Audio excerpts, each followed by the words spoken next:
travelers, and welcome to the Library of Legend. I am, of course, Jack Tarlad, and I am going to be your games master for the evening. Welcome to Read and Roll, the show where we bring on an unsuspecting guest to play through a fighting fantasy choose-your-own-adventure game book. Last week, we had Kadath Gaming, our friend Greg, on the channel for his fourth episode playing Talisman of Death. And he was the second person to ever win a Read and Roll challenge. So congratulations to him. We do have that book back on the menu now as well, since someone's finally finished playing it. And so, yeah, we had Greg on last week. However, this week we have someone rather special because they are brand new to the stream. We've never had them on before, basically. But before I introduce them, if you wouldn't mind doing all the things and the stuff, clicking the subscribe button, the bell, get a thumb, shove it right up on in there. We are over on Rumble as well. The pinned comment in the chat is the stream elements and the Ko-Fi link. That's if you want to donate anything to the Adventurers pot, or if you want to pay for any of the Adventurers bonuses, then you can go there to those links and donate if you are so kind.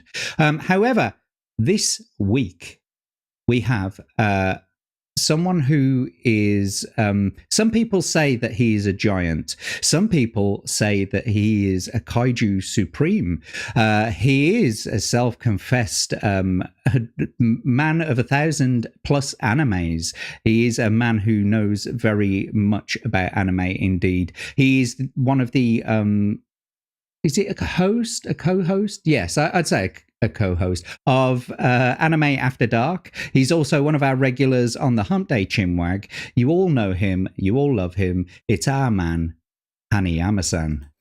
How you doing, mate? Hello. I cannot complain, actually. I had a very nice day, and now we get to see how quickly I either die or win. Prevail or perish is the term I like to use.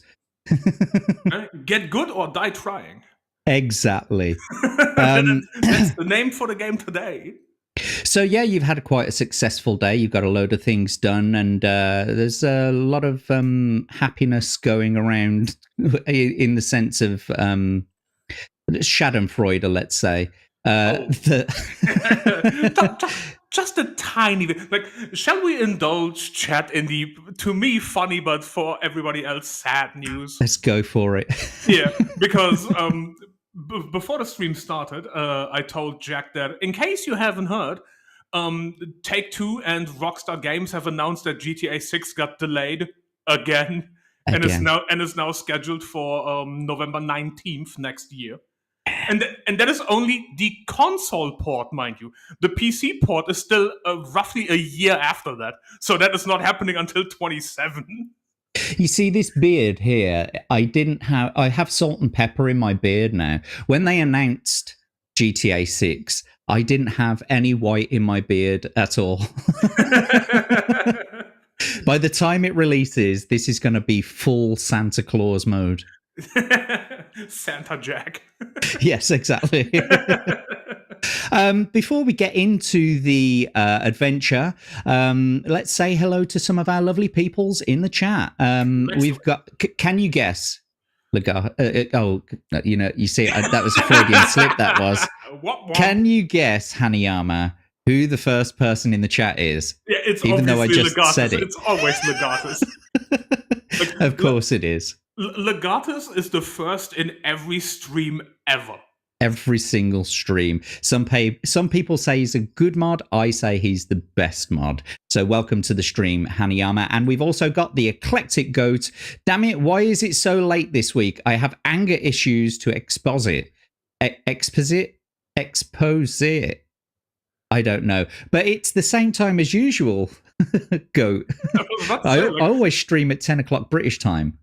Yeah, and time zones are now back with the Americans, so... Exactly, yeah. The time pressure is equalized. So, I mean, I think the last time Eclectic Goat was on, I did actually start at 9 p.m. just for her, though. I do that often, if an adventurer needs to, have some, what do you call it, elasticity with the times, then I'll do that. Anyway. Some time flexibility. Flexibility, that was the word. A German man, a Japanese German man telling an Englishman the English words that he can't think of. Wonderful. It's what I do. It's what I do. Legatus is saying, please, my computer died last night and I had to rush this morning to buy a new one and trying to get all those websites I visit back. Well, that's unlucky, mate. I'm glad you managed. What do you mean all those? What do you mean all those websites? It's just a bunch of YouTube links for every stream. Yeah, it's just us. And you've got to. I'm sure you've got to implement your chat bot back into the browser as well. I'm sure that's got to be a bit of a headache. Goat saying, "Oh dear, I can slightly relate. Expect to have the ability to go buy a computer." Yes, because Eclectic Goat is currently raising funds to buy a brand new computer. I think our friend Tomby's gonna order it from Meta PCs or one of those most likely going to be retailers. So go and check out the Eclectic Goat. She's got I haven't got the link for it, unfortunately, Goat. If you want to send it to me, I'll put it in the chat for you. But there's a Give Send Go or a Go Fund Yourself or something like that. So yeah. Anyway, let's carry on. We've got Davyverse. Hello, mate. The Man, the Giant, and the Wardrobe. Oh no, that's the wrong book. It's Gay Narnia. That's the gay Narnia. Yes, okay. You're more the masculine Narnia. I don't know where Narnia comes in. Maybe it's Narnia with a Godzilla creature instead of the lion. Yeah. Right, and we got Abe. Hello, Abe. Pleasure to see you. First time winner of Read and Roll, of course. Who else we got? We got the Stream Elements bot. Hey. Shout out to the bot for working. First time, plenty of olive oil. Yes, most definitely, mate. We need to have lots and lots of olive oil today, just to ease him into it. And we got Steve in the chat as well. Welcome, Steve. Hi, Harry Enema. The next one who never sleeps. And it's Peepers. Peepers, you got me, but I'm lurking. Fantastic. Well, I don't mind if there's lurkers out there. I don't mind if there's people watching directly, and commenting directly in the chat.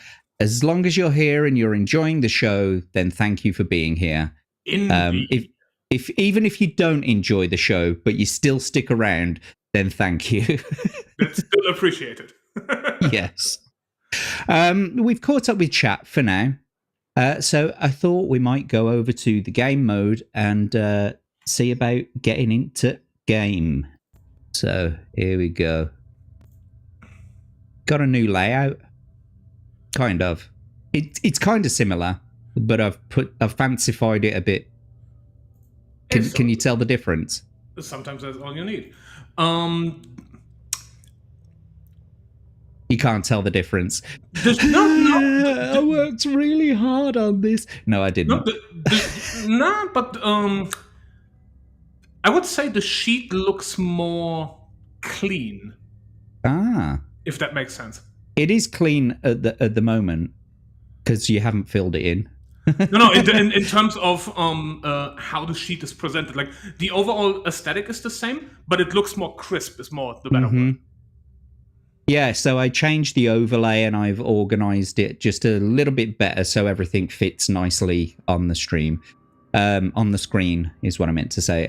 Abe saying, Jack Tarlad, don't forget Hanayama-San has a ton leftover credits from Greg's stream. Yes, we will get into that shortly because you were, and if you can notice there, looking at the adventurer's pot on the left hand side of the adventure sheet there, you can see that it says 13. Yep. That's because actually Abe donated £5 to Greg for a re-roll that he purchased He purchased a reroll, but he never got to use it. And I think it was Crimson Shadow who donated $10, which equates to £8. So he never got to use that either, and Greg decided to pay it forward to the next streamer. So you've immediately got £13 or 13. What's the in-game credits unit we can use? We can't use gold because you get that in the game already. So what's the other? It's 13 gems. Gems. There you go. 13 gems. You got 13. You got 13 rupees. 13 shilling. I like that. 13 shillings. That's perfect, mate. I like it. 13 shillings. That's what we're going to call it from now on. So yes, before the show, I asked Hanayama-San to choose between 3 books. And I assume that he's chosen out of the 3. But the 3 books for today's episode that he's got a choice of are The Warlock of Firetop Mountain, The City of Thieves. I need to figure out a better way of doing this. And The Talisman of Death. And so, Hanayama-san, without further ado, would you like to tell us which one you've chosen? Well, as the resident agent of chaos, you give me a title that has Warlock in it, so of course I need to go that one. So you're choosing The Warlock of Firetop Mountain. Correct. Excellent. And it is the very first game book to have ever been produced. In fact, last week or a couple of weeks ago, I received my 43rd anniversary hardback copy. It's a special edition. Only 2,000 of them have been printed, and I managed to bag myself a copy. Cost me a nice round £30 for the pleasure of doing so, but nevertheless, it's mine now. So nice. Fuck y'all who didn't get one. Anyway. Get bent. Get bent. So the Warlock of Firetop Mountain is the one that you've chosen. Let's get it up on screen. There she blows. And there's the blurb that I gave you before the beginning of the stream. Yup. Why is he black? There we go. So the Warlock of Firetop Mountain. Your quest is to find the Warlock's treasure hidden deep within a dungeon populated with a multitude of terrifying monsters. You will need courage, determination, and a fair amount of luck if you are to survive all the traps and battles and reach your goal, the innermost chambers of the Warlock's domain. And so, you've got a good idea how to play these games, right? To a lesser extent, yes. Okay. We'll talk about the battles when we get there, Yes. just in case you're not familiar with it. However, I'm sure you... Oh, what was that? That was a tip. Oh, fancy. Let's round it up to an even 20, he said. Yeah, look at this. It's our boy Davyverse coming right in with another £7 saying, let's round it up to a nice even £20 or 20 rupees, 20 shillings. That's what we decided on, wasn't it? 20 shillings. 20 Okay.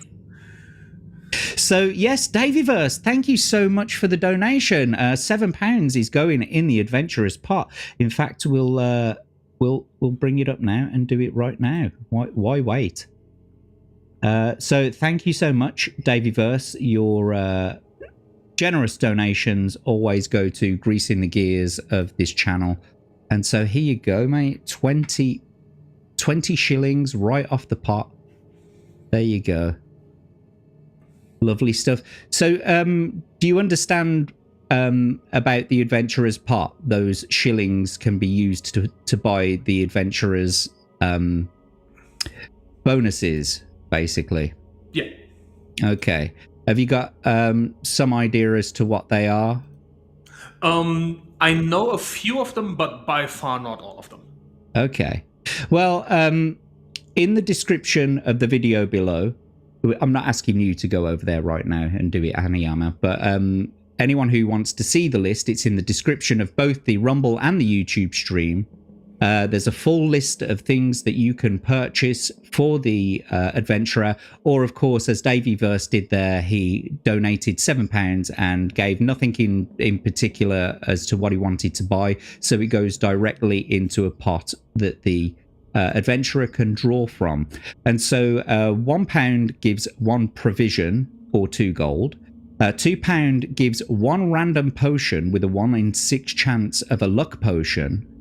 £3 or 3 shillings, we should be saying now, shouldn't we?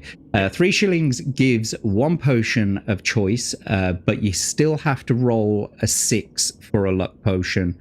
Alternatively, it will increase all of your current stats. Sorry, alternatively, it increases 1 current stat by +1. Okay. For £4, you can get an adventurer's care package. That means that you can get 2 of either 4 gold or 2 provisions, or you can get a potion of choice and either 4 gold or 2 provisions. £5 returns all stats to their initial values, or it can return a lifeline, or it can grant a reroll. So there's 3 options for £5. If that £5 is the value for returning all stats to initial values, returning a lifeline, which I'll get to in a second, or it'll grant you a reroll. So £10 is you can have a go on the devil die. I might take this one out though, because I feel like £10 is a little bit too much for this, for what it is. I'm not entirely happy about that. However, £10 or 10 shillings, if the chat so wants to do so, they can spawn a random enemy. A 15 shilling purchase will buy you an insta-kill spell, which allows the adventurer to kill any enemy that you come across instantly. So you do have enough money right now to buy an insta-kill spell. A £30 donation gives an extra life, or it increases all initial stats by 1. And a £50 donation will reduce all initial stats by -1. So that's if you really want to mess with the adventurer. I had to set it high because I didn't want it to be spammable. Yeah. No one's spamming £50 donations. And if you are, then... Unless you really hate somebody. Like, if you really hate somebody. However, the first thing I think we ought to do is get into the background of the game. So let me just take down your adventure sheet quickly. You also get to choose 1 potion to take with you on your journey. The potion that you take with you, you cannot use it during a battle. Okay? You can't eat provisions during a battle either. But if you buy a potion, then you can use that in a battle. If someone donates a potion to you, you can use it in a battle, but the one that you specifically choose at the very beginning, you're not allowed to use that one in battle. Okay. The 3 potions that you've got a choice of is the potion of skill, the potion of strength, or the potion of fortune. The potion of skill will return your current skill score back to its initial score, and it's the same with the potion of strength. It will restore your stamina back to its initial. However, the potion of luck will restore it back to its initial level, and it will also put 1 on your initial stat as well. So essentially, if you roll 2 6s and you get the potion of luck, then you would be able to drink the potion of luck and get an initial value of 12. Yeah, that's it. Sorry, because it's only a d6 roll of 1. But sorry, a 1d6 to roll for luck, and then we add 6 to that. So it would be 12 max. If you buy the potion of luck and you take the potion of luck, it will take that initial stat up to 13. Yeah. Hints on play: there is one true way through the Warlock's dungeon, and it will take you several attempts to find it. Make notes and draw a map as you explore. This map will be invaluable in future adventures and enable you to progress rapidly through unexplored sections. Not all rooms contain treasure, many merely contain traps and creatures which you will no doubt fall afoul of. There are many wild goose chase passages, and whilst you may indeed progress through the dungeon, you will not take the Warlock's treasure unless you've picked up certain specific items along the way. Several keys will be found in dungeon rooms. Only by arriving at the Warlock's treasure with the correct keys to open his chest will you get to his treasure. You can expect many frustrations in Firetop Mountain. The one true way involves a minimum of risk, and any player, no matter how weak on initial dice rolls, should be able to get through fairly easily. May the luck of the gods go with you on your adventure ahead. So we'll get into this in a second. I just want to see what the chat's saying, because I did see some new arrivals, I believe. Yes, Atom Gray's here. Is he dead yet? No, Nope. not quite yet. Not quite yet. Maybe on the inside. I don't know. What inside? But from what I can tell, his happiness knows no bounds today. So, yeah, we could be in for a I treat. had good food, and I got the 3 very good episodes of anime to watch, so I'm good. Awesome. So I'm good. Are some of those episodes going to be watched on Anime After Dark on Saturday? No, because for Anime After Dark specifically, I refuse to watch ahead. So everything that I've seen today is nothing that will be watched during the watch party. Because I always save them to be like, it's one thing if we watch an episode where I have read the manga before, because then I have read it before, but I've never seen the episode beforehand. I see. Okay. Because you do suggest doing that, don't you? Reading the manga beforehand, before watching any anime.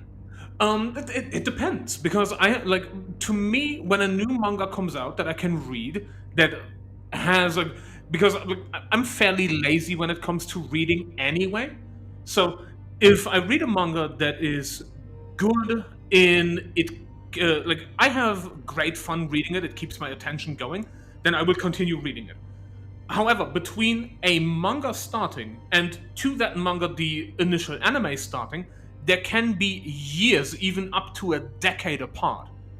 So I can have finished an entire book by the time the first episode officially comes out.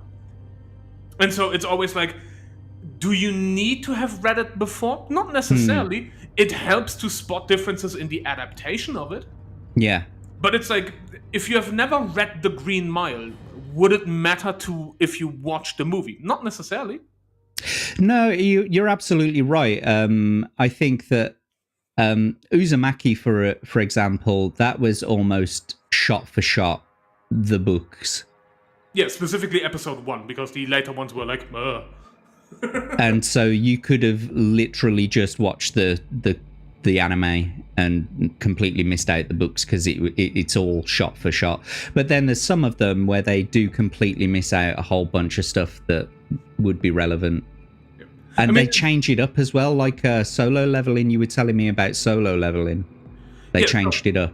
Yeah, so Solo Leveling, like a bunch of people complained that, well, this isn't how it happened in the webcomic. The anime didn't adapt the webcomic. The anime adapted the light novel, and there are already differences between the light novel and the webcomic. Because the light novel, obviously, is mostly written pages with very few images here and there. And so, if you, for example, if I describe to you a certain person having, they look angry, tell that to 3 people and then tell them to draw somebody with an angry expression, you get 3 different images. Yeah.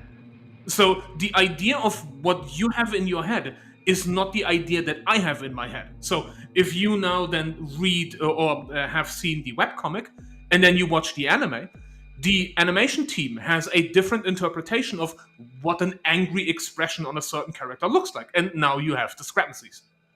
See? That's just how it is. Man of 1,000 animes, 1,000 plus animes. Currently 1,572. Good, Bennett. I don't even have the time to watch that many animes. It's 28 years of work. I didn't watch them in like a week or something. You've just been binging them since the beginning of the year in like times 2 speed. Times 10. We've got Crimson Shadow here as well. Shadow's back. What's the crack? Read and rollers. Time to see if Mad Bastard can become a winner number 3. Yes, indeed. Here's the fun one. If I would win it today, then I would be the 3rd winner, but the first one to win it on its first attempt. That would be something. If you could win it on its first attempt, that would be a first for the channel. Because like in one show. Yeah, in one show. Like then I could sit there and be like, okay, Abe will forever be the first guy to win it. I will forever be the first guy to one-shot it. Oh, yeah. My bragging rights are higher. Let's see how well you do. We've got B-roll stage over on the Rumble side as well. And if you wouldn't mind going over to the Rumble side as well and just leaving a hello or something like that. Maybe if you want to stick around there and give me some, watch hours, that would be great as well. It all goes to helping towards the Rumble Creator Program, which I'm currently in now.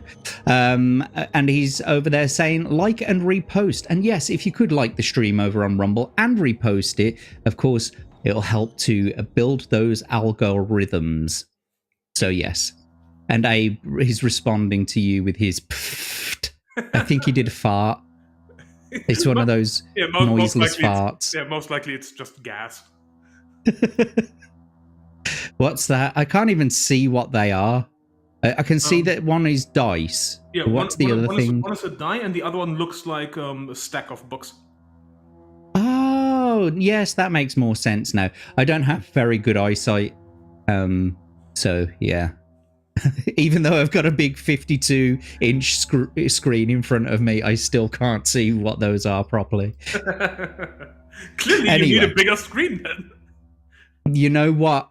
Hanayama, I completely agree with you. If anyone wants to donate a couple of £1,000 so that I can get myself a nice 60-odd inch TV screen, that'd be great. No, anyway. You know what you need? You need one of these giant clear white boards and then just project it with a beamer. I like it. Right, so let's get into the first paragraph of the book then. So this is before you start the adventure. We haven't rolled any of your stats yet, so here we go. Only the foolhardy adventurer would embark upon such a perilous quest without first finding out as much as possible about the mountain and its treasures. Before your arrival at the foot of Firetop Mountain, you spent several days with the townsfolk of a local village, some 2 days' journey from the base. Being a likable sort of person, you found it easy to get on with the local peasants.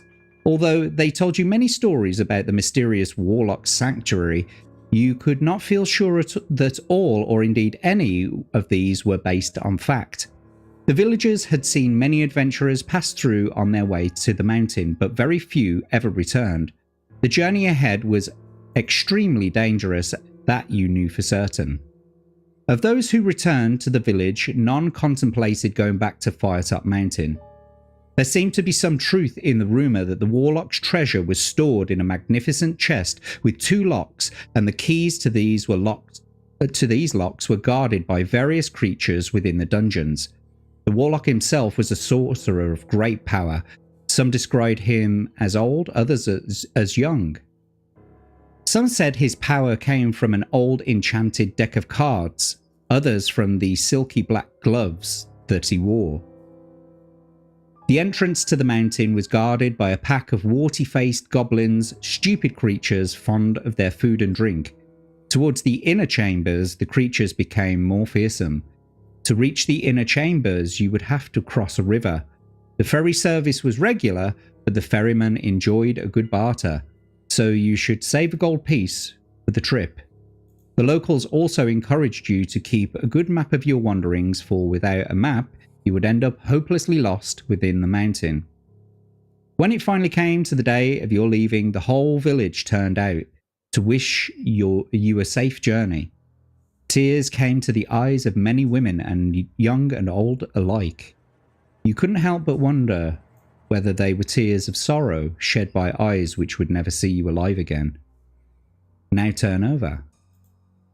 So before we get into... There's the entrance. I think I've met her before. No? Possible. Okay. Maybe. that joke seemed to have been lost. Never mind. you probably look at the entrance and be like, I remember her being smaller. She smelled nicer too. And now reeks of fucking old dry olive oil. That's how I know if I've been there before, if I can smell olive oil. Specifically if it's old or not, then it's like, oh, it's been a while. Vintage olive oil. Welcome Right. back, old friend. Right then. So, I'm going to ask you now, if you wouldn't mind, we're going to roll some dice for your stats. So we're going to roll for your skill first, which requires you to please roll 1d6. 1d6, yes sir. Oh, that's a 1. So we'll add the 6 to that. Yep. That's a 7. I mean, right, so keep in mind, you do have 20 shillings in the pot. So you could actually purchase a reroll right now for 5 of those shillings and try to reroll your initial skill. So skill is what... Yeah, I'll explain. Sorry. Skill is what all of your battle... it's what your power is judged against. So we'll roll 2d6 right. and then we'll add your skill to that score, and who will roll for the enemy's skill as well. 2d6, and we'll add their skill to it, and whoever's is higher wins the attack round. Yeah, okay, so then for a skill, it would definitely make sense to roll that one again. Then I will add the reroll indeed. So you're going to buy a reroll, so we'll take 5 off your pot, and then we'll ask you to roll 1d6 again, please. Yes. 4, that's better. Better? So now you've got 10 initial skill. Yeah, we can work with 10. 10 is fine. Yeah, that's not bad. It's 2 off the max, so there you go. Now we will ask you to roll 2d6 for your stamina score. This is your life force, and we will add 2d6, and we'll add 12 to that. So 6 is rolled plus the 12. That's 18. That's reasonable. It's not bad. It's not incredible, but it's not terrible.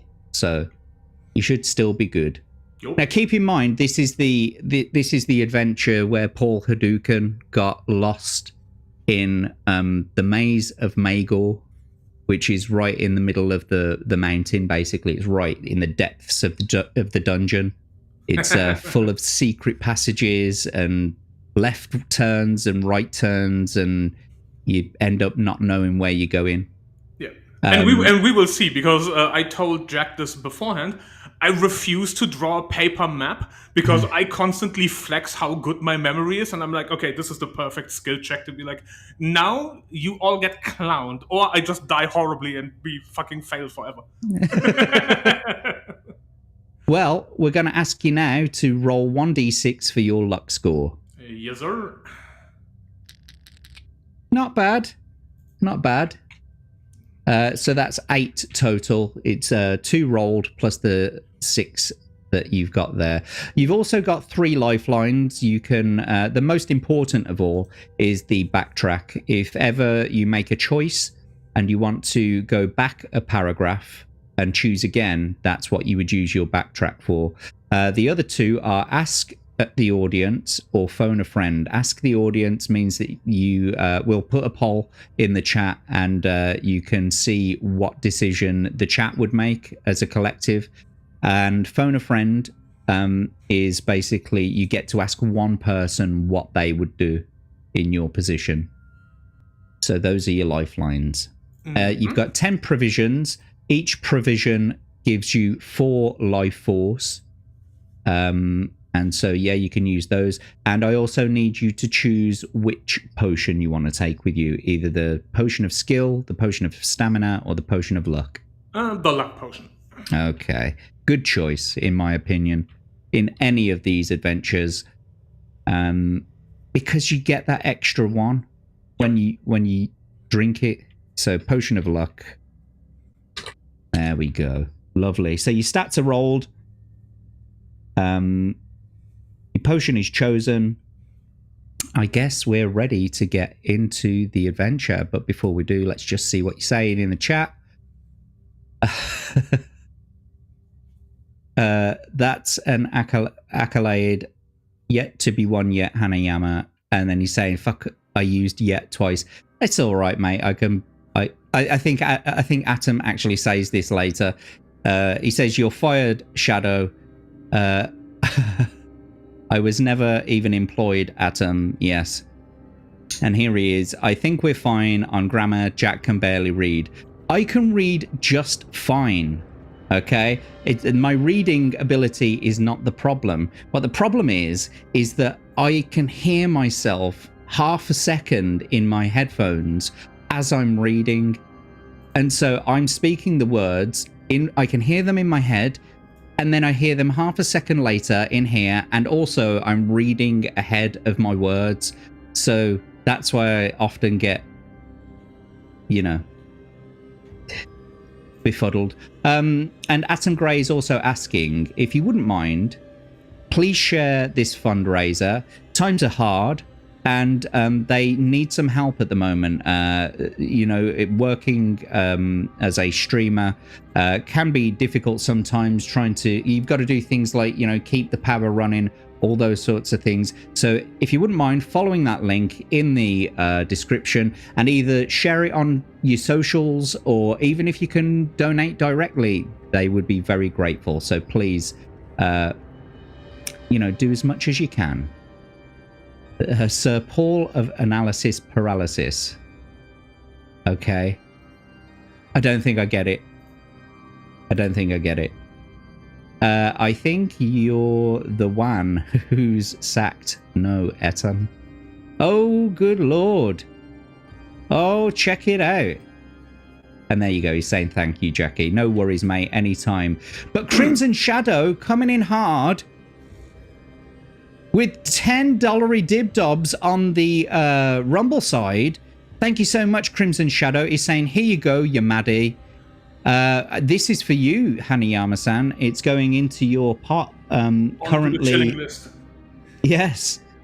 Currently, $10 dibdobs converts to £8. So you've got another £8 going into your pot, mate. This should be a really good adventure. You've got some really good, abilities available at the moment. So now you're at 23 shillings. You could buy yourself an insta-kill spell and still have enough money to buy like another reroll, or that kind of stuff. If you ever want me to read out the adventurers bonuses again, then let me know. Yep. So let's get into it then. Your first choices are coming up shortly. So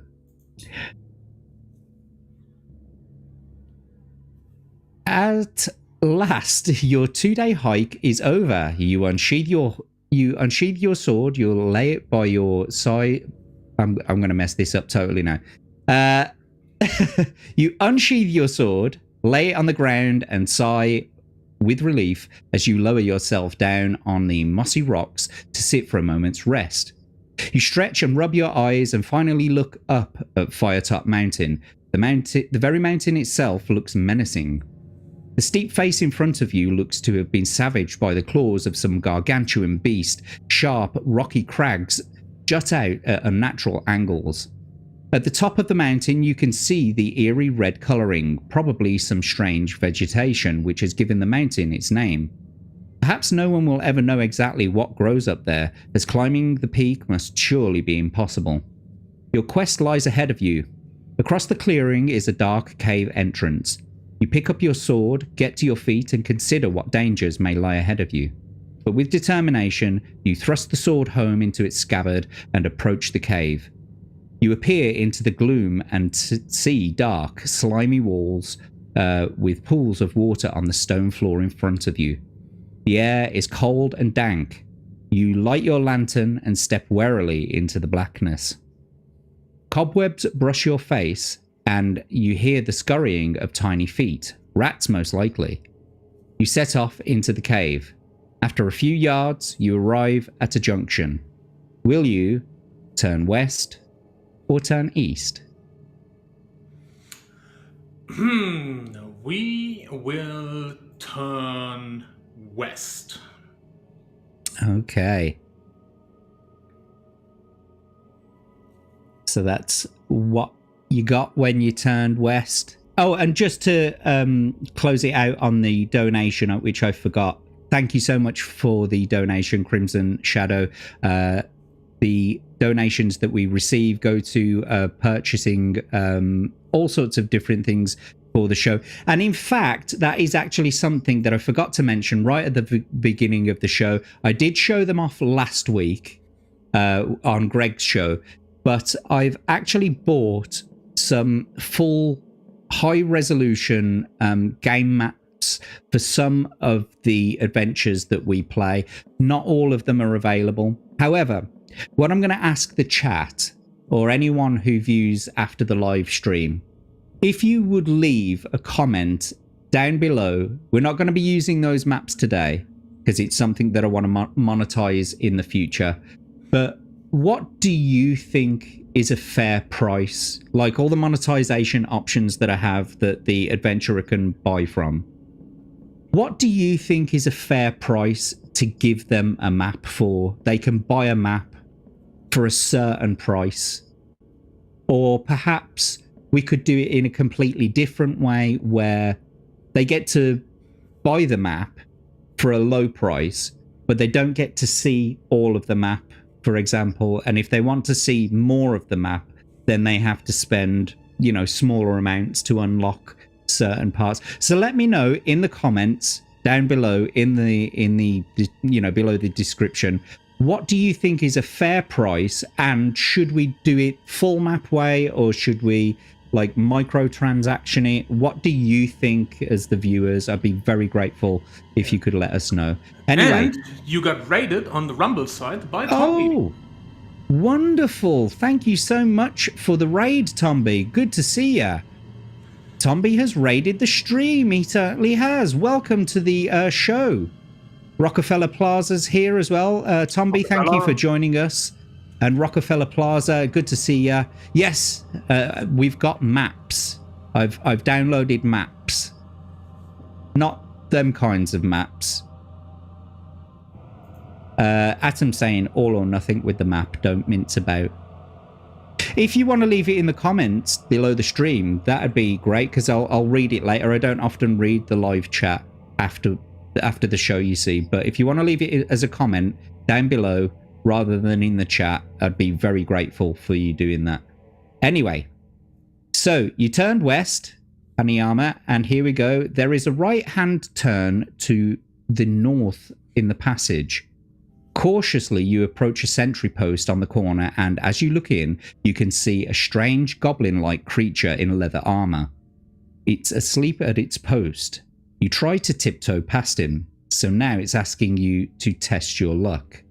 If you're lucky, he does not wake up and remains snoring loudly. If you're unlucky, you step with a crunch on some loose ground and his eyes flick open. So, we're going to go over to the adventure sheet, and we're going to ask you for the first time to roll for your luck. So would you please roll 2d6, and you've got to get 8 or below. All right. You did. That's well 7. Done. So you did do it. Sorry, you are lucky. So as with all luck rolls, whenever you roll your luck, we decrease your current luck by 1. Yep. Okie dokie. Sounds like you've watched this show enough to know precisely how we play it by now. Yep. But yeah. Anyway, the majority of the rules I know. Okay, awesome. You were lucky, so let's turn to 301. Yes, sir. To your left, on the west face of the passage, there is a rough-cut wooden door. You listen at the door and you can hear the rasping sound, which may be some sort of creature snoring. Do you want to open the door? If so, turn to 82. If you wish to press on northwards, turn to 208. Okay, so first rule, like obviously not this book, but first rule in like most of the adventures that I have seen people play is you always get trolled on the first door, because my immediate instinct would be like, oh fuck no, we go in there, but then I'm like, so many people get trolled literally on their first door, whatever it is. There's always some bullshit in there. So you know what? We're gonna skip this one and go to 208. Fair enough. But don't forget that there are things that you are supposed to get in some of the rooms. Some of the rooms may lead to trolling. Some of the rooms may seem like they're trolling, but there's something that you need to get from in there. You may even need to destroy an enemy to get to the thing that you need. Oh, I'm well aware that this could absolutely bite me in the ass, but so far, every book I've seen, the first door is always some random bullshit. So, nope. I think, well, on the previous one, wouldn't that be the trolling one then? The turning east or turning west? You went west instead of east. No. I said the first door, not the first choice. The first door is always some bullshit. All right then. Well, we're going to press on northwards. We'll go to 208 as you chose. Here we go. Further up the passage along the west wall, you see another door. You listen at it but hear nothing. If you want to try and open the door, turn to 397. If you want to continue northwards, turn to 363. Okay, so first room, we heard snoring potentially. Second door, we hear nothing. The rule says the first door is bullshit, so I would be an idiot to ignore two doors in a row, so we check the door. Okay. The door opens to reveal a small room with a stone floor and dirty walls. There is a stale smell in the air. In the center of the room is a makeshift wooden table on which is standing a lit candle. Under the table is a small box. In the far corner of the room is a straw mattress. You may either open the box or leave the room. We open the box. Okay. Please don't explode. Please don't be a trap. This would be absolutely horrible. Oh, looks like there's a snaky McSnake inside. The box is light, but something rattles within. You open the lid and a small snake darts out to bite at your wrist. You must fight the snake. So, there's no escape from this one, I'm afraid. Hey, fair play. It's time to start your first battle of the show. So let's get your adventure sheet up. It's got a pretty low. It's got pretty low stats. What is that? It's a 5 skill and 2 stamina. So 1 hit and it's dead, basically. So yeah, without further ado, let's get into it. And best of luck with your battle, my friend. So, if you wouldn't mind, please, rolling 2d6 for the enemy. 2d6 for the enemy. A 4 and a 4 gives them 13. And 2 for yourself, please. 2d6 for yourself. A 6 and a 3 gives you 19, which means you win the attack round. And that's it. Battle over. Get out of here. And now we know what's for dinner. Easy. Barely an inconvenience. Barely an inconvenience. Well done, mate. You did it. The box has fallen to the ground during your fight with the snake, and out of it has fallen a bronze-coloured key with the number 99 carved into it. You may take this key with you, note it on your equipment list, and leave the room. And plus, you get 1 luck point. So that's Nice. I told you the first door was bullshit. You got a bronze key. It's at key number 99. Yes, the number on it is 99 indeed. So I'm just no, hang on. I've messed up the formatting. Okay, I'm just going to put it in like this. Okie dokie. And one extra luck. Yeah. So you're back up to your initial. Nice. Nice indeed. Right then. Carrying on. Further up the passage on the west wall, you see another similar door. You listen at that door and grimace to hear the worst singing you've ever heard in your life. Do you want to go into the room and investigate this hideous din, or walk on up the passageway? Oh, we definitely gonna put a stop to Mariah Carey. We go in there. It's not Christmas yet, goddammit. And there they are. Ugh. What are they? Let me guess, 2 goblins. They could be leftist, woke tards for all I know. That's what they look like. So 2 goblins. Yeah. The door opens to reveal a small room. The room is dirty and unkempt. A straw mattress lies in one corner. In the center of the room is a wooden table upon which a candle burns, lighting the room with its flickering flame.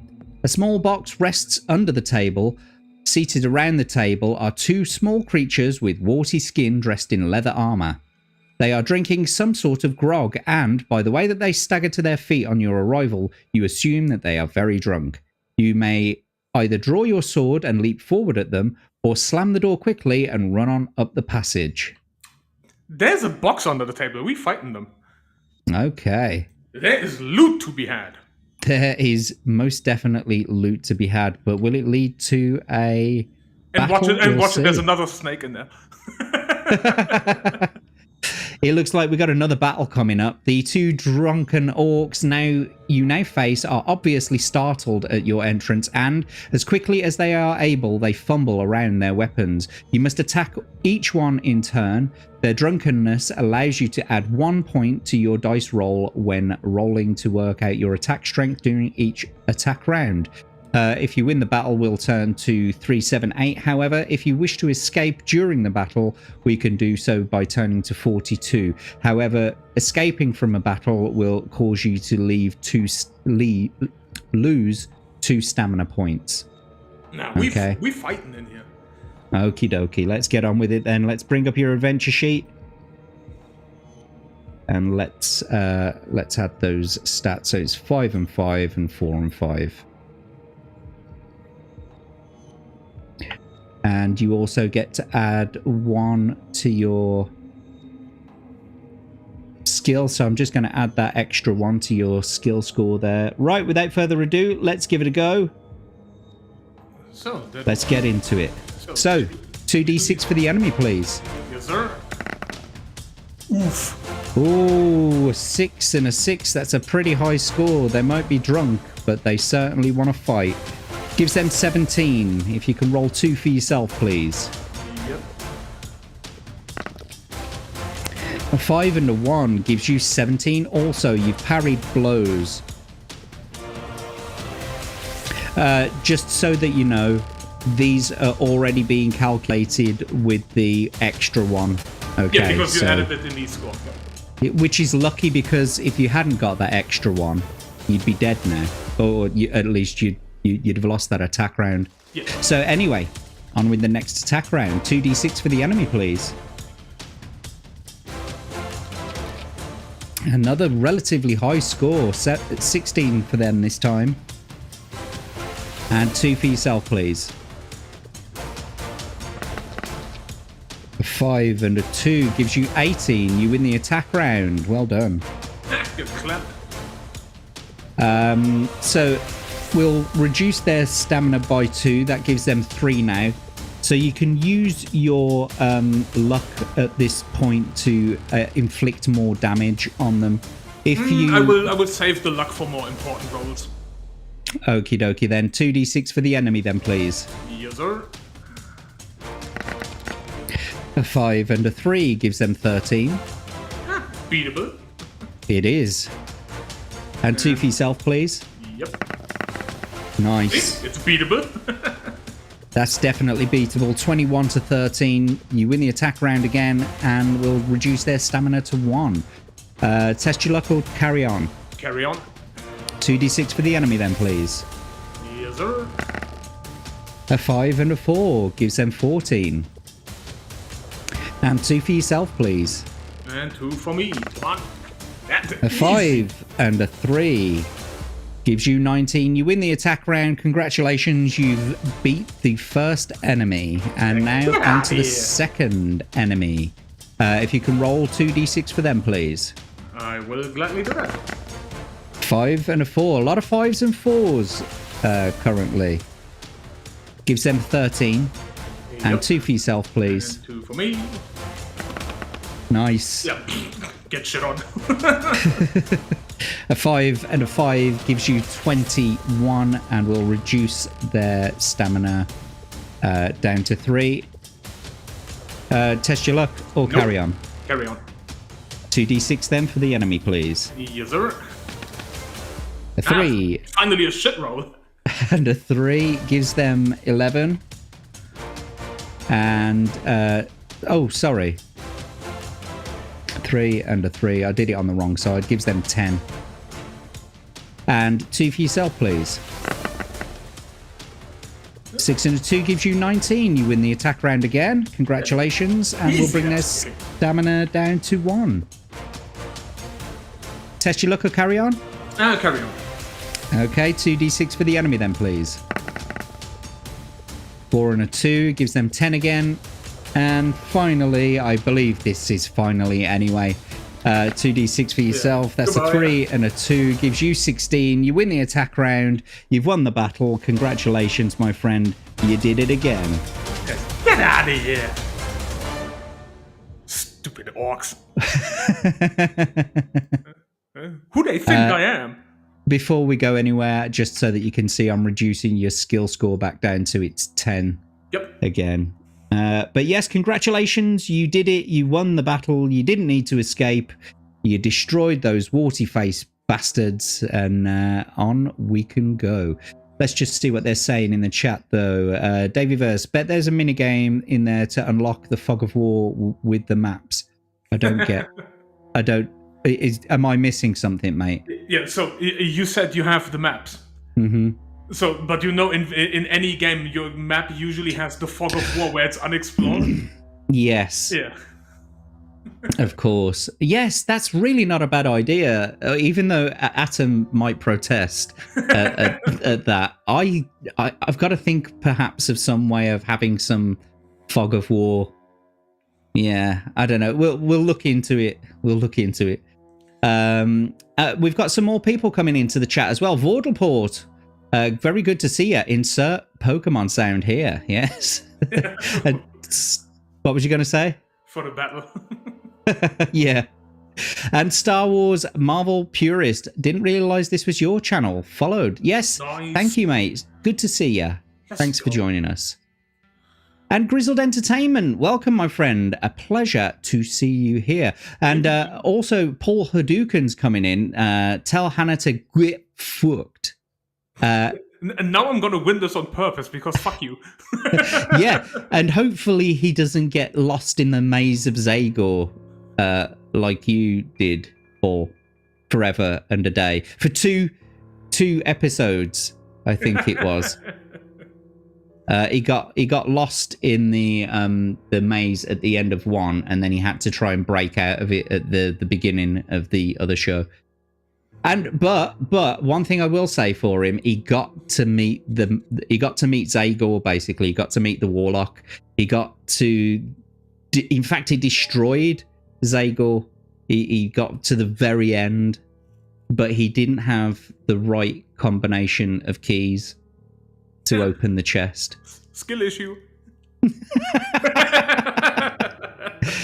Apparently, it's karaoke night.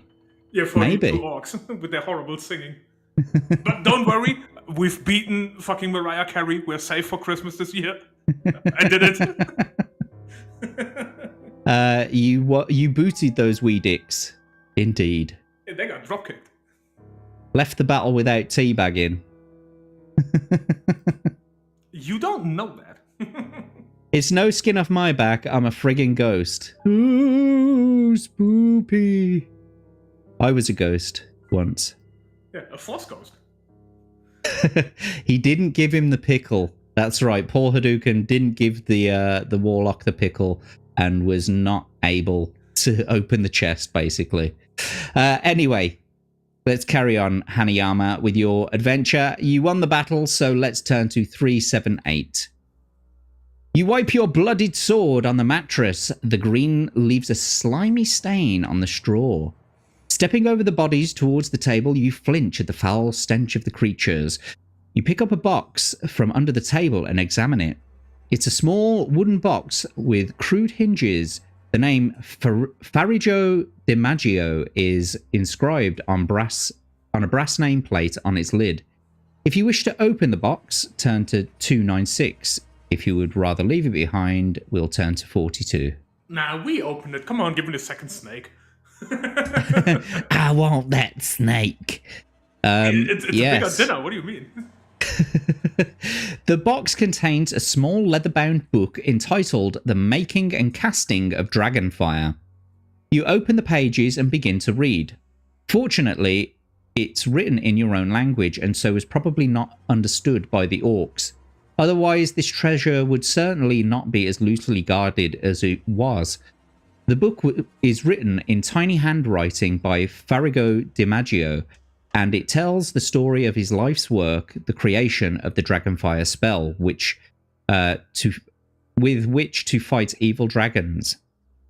You read how in his last years, Farigo finally perfected his spell, but by then he was too old to make use of it. So he completed his book, locked it in a chest, and hid it in the depths of Firetop Mountain, afraid that it might fall into the wrong hands. The last page reads, "And so you now hold this book. You have my life's work in your hands. The power of destruction is yours if you wish it, but do not waste it. Unless you use the spell for the purpose for which it was intended, you shall be consumed by evil itself and die by the fire from your own hands. Remember, only when the dragon..." That doesn't make sense. Remember, only when the dragon... I think that's supposed to say breathes or something like that. Breathes at you, breathes fire at you. Remember, only when the dragon breathes fire at you should you raise your arms and say, "Ekel Erif, Ekam Erif, Erif, Erif, DiMaggio." You say these words slowly and softly. Suddenly, the pages seem to glow, and as this glow disappears, so do the words on the pages of the book. You repeat the spell to yourself to memorize it and leave the room. See, this was already worth it. You eventually arrive at the end of the passage at a three-way junction. You may turn either to the west or to the east. Which way is he going to go this time? East or west?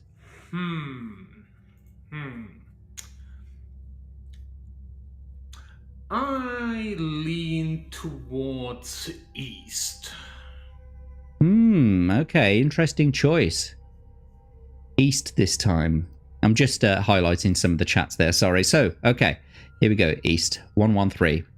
You arrive at another junction in the passage. You may either go northwards or continue eastwards.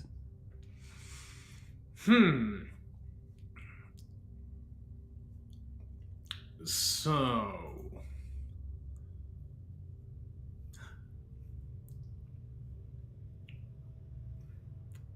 Yeah, it's a tough one. North. Okay. I'd say north. Just to remind you, you have 3 lifelines. One of those is a backtrack. I'm currently tracking your progress through the game book. If ever you want to go back to a different passage, you can use your backtrack, but you can only use it once. You do remember also have 23 shillings and you can buy some bonuses if ever you need to. Yep, I would say. Okay. I would say north. So we go northwards, 285. You see a well-used door on the right-hand side, on the east side of the passageway. With your ear to the keyhole, you listen and hear a man screaming for help inside. Will you open the door or walk on? If I can hear a man screaming... But he's screaming for what seems to be for help. Yeah. So, but my thing is, okay, so I hear a man screaming that would lead me to believe there is no monster inside. Because if he's screaming for help, you would not be screaming if you already get the shit kicked out of you. So I say we go in there.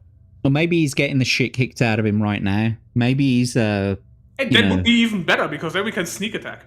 Maybe Zagor's got his black silky gloves on and, he's doing some terrible things. So you going in there? We go in there. The door is locked. You may try to charge it down by rolling 2 dice. If the number rolled is equal to or less than your skill score, not your luck, the door bursts open, and if the number is greater than your skill score, the door remains locked and you lose 1 stamina point for your bruised shoulder, and you must progress up the passage. So, at this point, do you want to try, do a skill test, or would you, and open the door, or would you either like to go back to the previous passage and choose again, or what do you want to do? We try to barge in there. Okie dokie. Then that will be 2d6, please, and you've got to get 10 or below on 2d6. Pissed. Oh my god. You got it, man. Like, that was so close. Well done. Fortunately, your skill score doesn't go down on skill tests, so Yep. well done, you did it. Oh, what's that? The locked door bursts You need open. some milk. God, milk. So the locked door bursts open and a nauseating stench hits your nostrils. Inside the room, the floor is covered with bones, rotting vegetation, and slime. A wild-haired old man clothed in rags rushes at you, screaming. His beard is long and grey. He is waving an old wooden chair leg.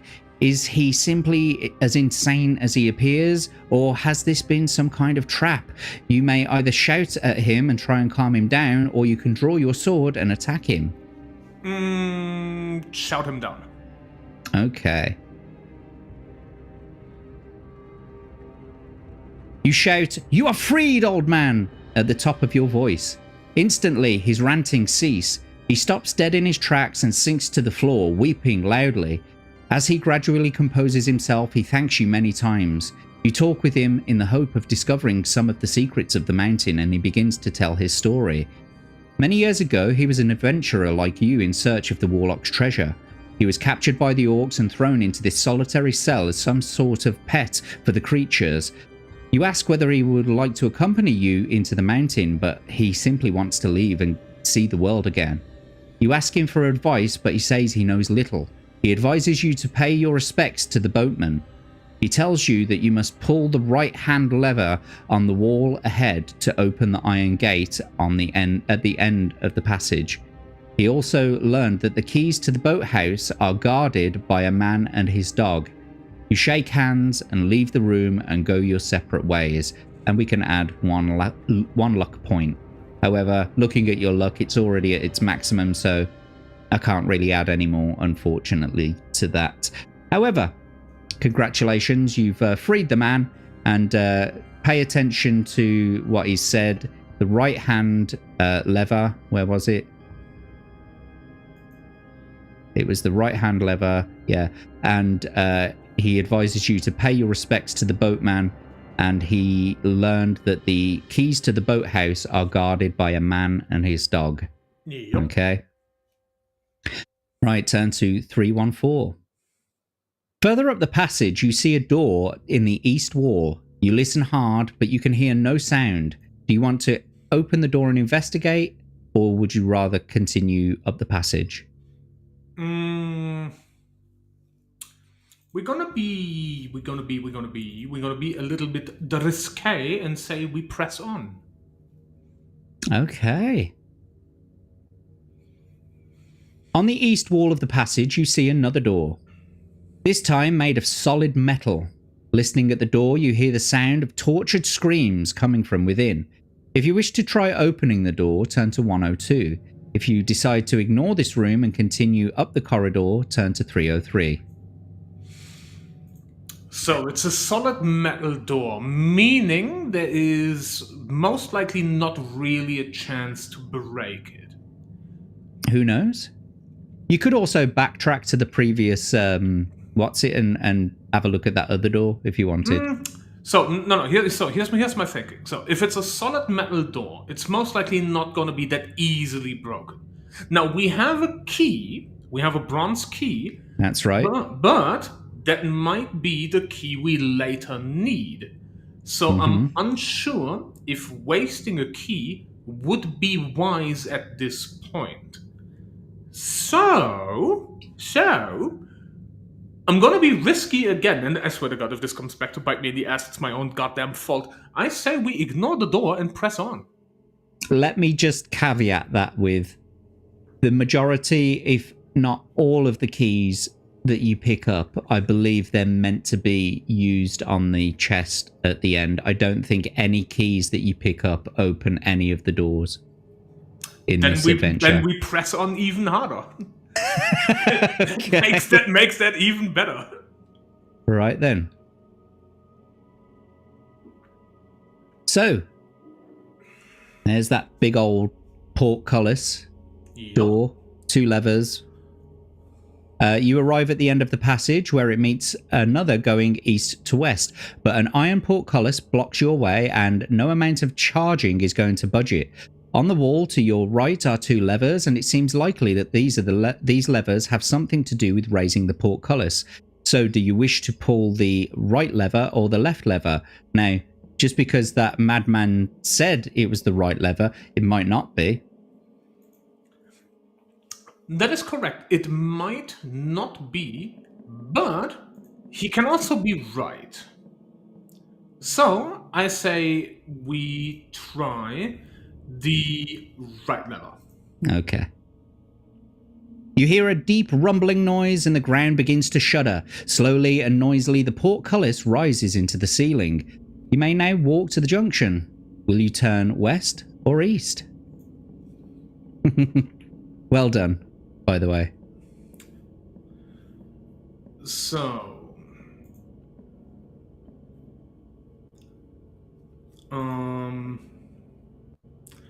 I say we go east. Adam Grace saying he's screaming at the Arsenal match. Most likely. So I say we go east. Okie dokie. What's this? Cat Weasel? Yeah, the guy in the crazy guy. We found him. Right then. So east, is that what you said? Yeah. Okay. Cautiously, you creep along the passageway. After a short time, it turns sharply to the north. At the corner, there is a bench of solid wood, and above the bench it reads a sign, "Rest ye here, weary traveller." Here you may stop and eat provisions if you wish, or continue. You don't really need to eat provisions, but you can still just stop and rest if you want to. But you don't have to.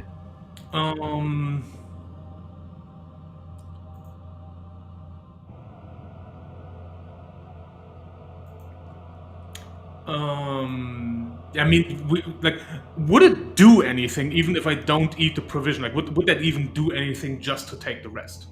I guess you got to find out, haven't you? I mean, fair. But you could just continue. Yeah, take the rest. I mean, as you said, I don't have to eat the provisions. So You don't have. It would be pointless for you to do so anyway. You're already at your max everything. So, exactly. As you sit on the bench and eat your food, you begin to feel deeply relaxed, and the aches from your body seem to be soothing themselves away.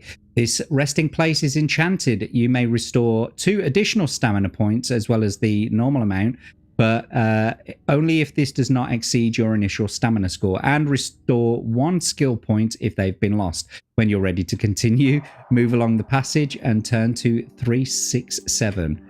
Great, I was already maxed out, lol. You arrive at another junction in the passageway. If you would like to turn westwards, turn to 235. If you would wish to go east, turn to 323.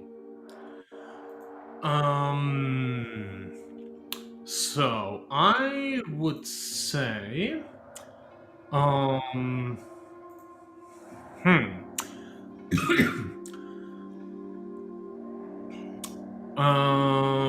would like to go east again.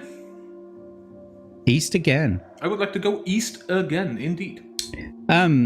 Talking about food, Hanayama-san's got a lovely snake if you want to eat that. He's been drying it out this whole adventure. Yep, immediately first enemy killed was a fucking snake, head chopped off, and now we got a fucking snake kebab on hand. Just need a bonfire to fucking grill it. So we're going east again? Yes, sir. After a few meters, you reach another 3-way junction. You may either go northwards or eastwards.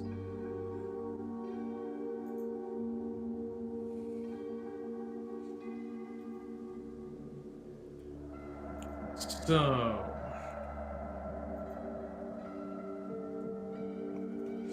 I would say we continue.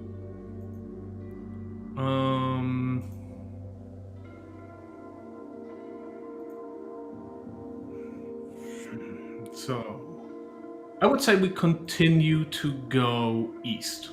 Okie dokie. There is a passageway, and the passageway ends in a sturdy wooden door. If you wish to try opening it, turn to 193. If you want to go back to the junction and try, that says supposed to say try, not fry, another route, turn to 93. It's a wooden door, so if we can't open it, we most likely can break it. So I say we try to open it. 193. Okay, so there's this statue thing here. The door opens and you enter a small room. Your eyes widen as you look around to see that the walls of the room are covered in ornate stonework. Mosaics and marble inlays give this room a kind of beauty you've never seen before. In a corner of the room is a large metal statue of a one-eyed creature. In its single eye is a sparkling jewel. As there appear to be no other ways through the room, you will have to go back to the junction, but that large jewel is very tempting. Will you leave it alone and go back to the junction, or try to take the jewel? I would try to take the jewel. Okay.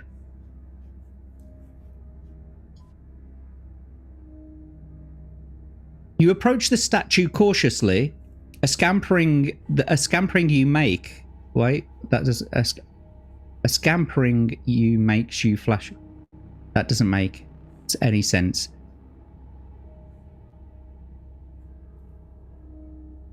The first view is a mistake. Yeah, I assume it says a scampering you hear makes you flash round, but it's only a rat. You feel at the jewel, but it's solidly in place. You try to work your sword in behind it, and as you work, you hear the ominous cracking and creaking noise. To your horror, the statue is beginning to move. You jump down and draw your sword, and the iron cyclops cranes its head round towards you and steps down from its pedestal. You must fight. If you want to escape from this, you can do by returning to the junction. You'll lose 2 stamina points. And if you win, we will turn to 75. So your enemy has a skill of 10, so they're matched against you. And they have a stamina of 10. So let's get your adventure sheet up. And unless you want to go back... No, we fighting. Okay. We fighting. Let's get it on then. Okay. So without further ado, it's 2d6 for your enemy, please. 1 and a 2. That's not bad. 13. Hang on, let me just get rid of these old scores. That's 13. And 2 for yourself, please. Nice. A 6 and a 1. You get 17 against their 13. You win the attack round and will reduce their stamina to 8.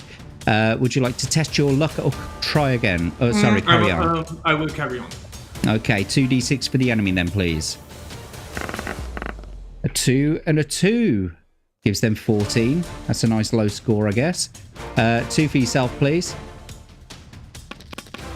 A 1 and a 4 gives you 15. You've just won the attack round by 1 point. We'll reduce their stamina down to 6. Test your luck or carry on.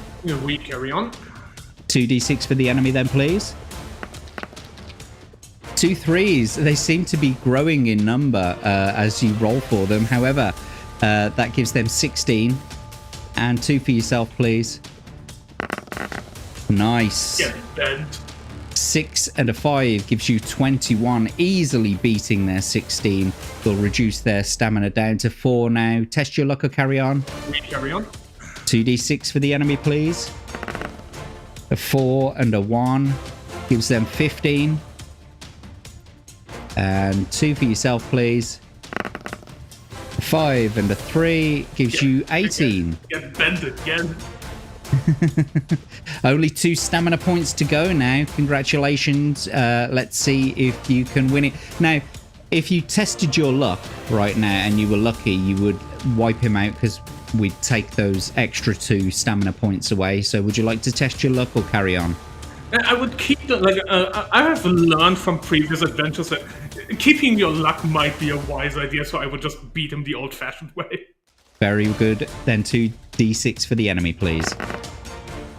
A 5 and a 1 gives them 16 again. And 2 for yourself, please. Get destroyed. 2 and a 6 gives you 18, which means you've won the battle. Well, you've won the attack round. You've won the battle. Congratulations, my friend. Get out of here. You did it. Stupid Cyclops metal robot bitch ass. Good job, my friend.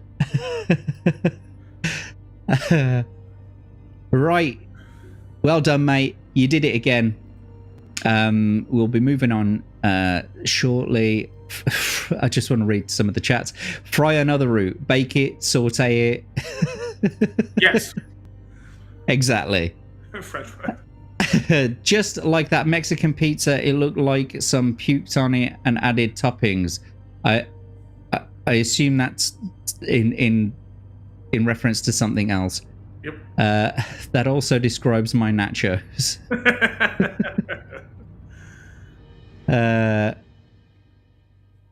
Oh yes, and Grizzled is over there on. Are you on the Rumble?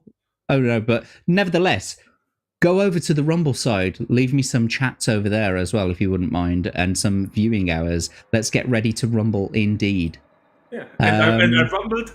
And by the way, this was like what, Battle 4? If we count the snake, the 2 orcs, now the Cyclops. It's battle number 3, really. Yeah. Yeah. Okay. Let's say number 3. Still untouched.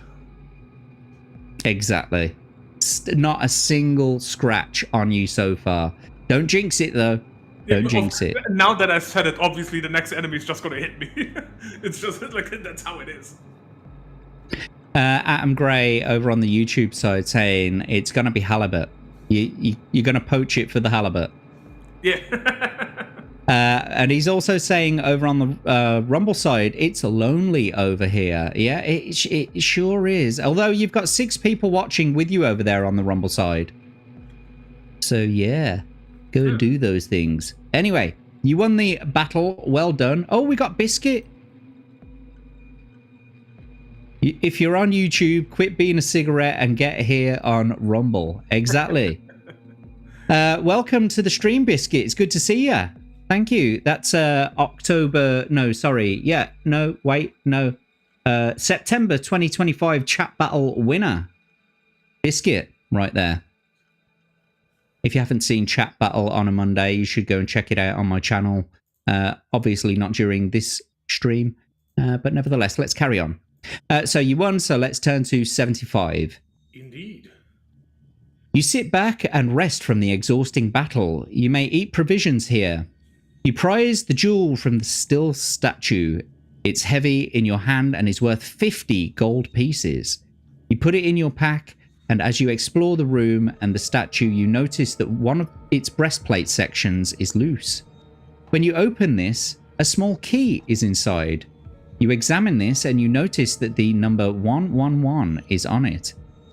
With a smile, you put the jewel and the key in your pack and set off back to the junction. Turn to 93 and adding 3 luck points. You have valuable artifact here. Okay. So I'm just going to go over to your adventure sheet quickly. Yep. We'll add this priceless jewel. The jewel is worth 50 gold. Indeed.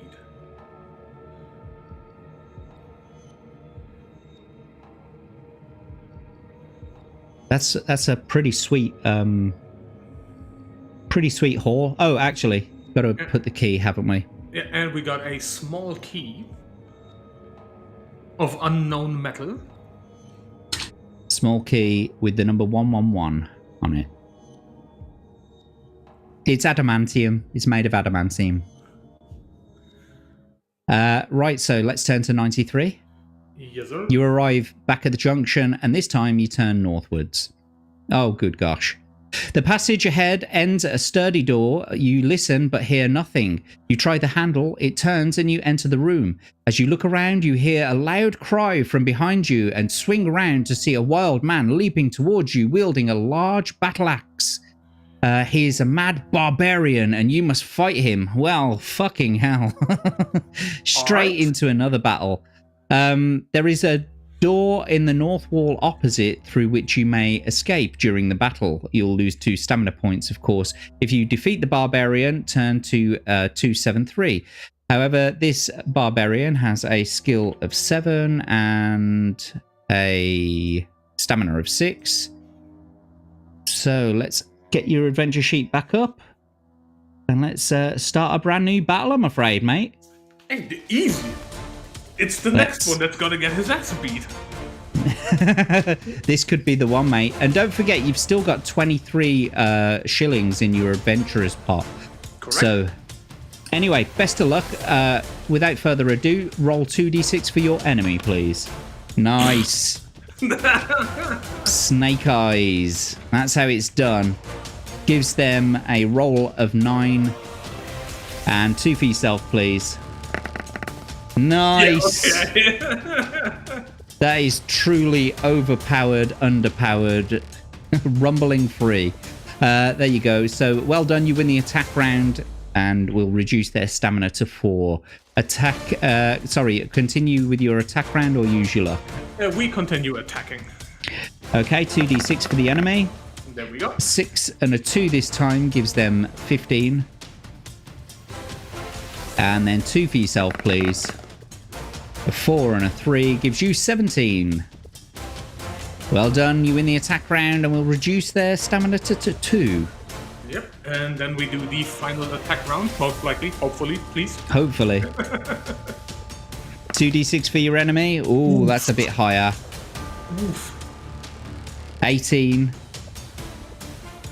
And 2 for yourself. A 6 and a 3. Yeah, you did it. 19 is the score.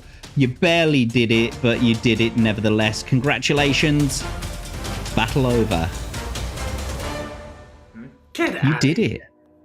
Get the out of here. And not a scratch. Yet again, Hanayama is unbeatable. Right, you've defeated the barbarian. Let's turn to 273. A search of the room reveals nothing of any value, although an old box in the corner contains a wooden mallet and 5 short stumps of wood sharpened at one end. You may take these if you wish and can now leave through the door in the north wall. Would you like to take the mallet and the stakes? Yes.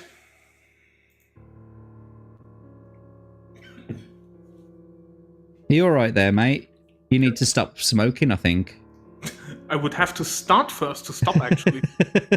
I say it to my daughter all the time. She's like, you know, she's not even 10 yet. And like when she gets a bad chest infection, I always say it to her.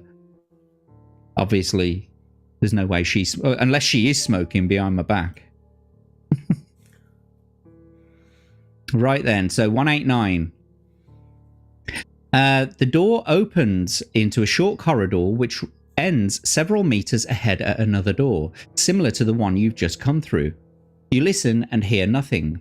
You try the handle and it turns, allowing you to come through. You listen and hear nothing. You try the handle at... Oh, hang on, sorry. But this room is splendidly decorated with a polished marble floor and rough walls painted white. On each of the 4 walls hangs a painting, and there is another door in the north wall.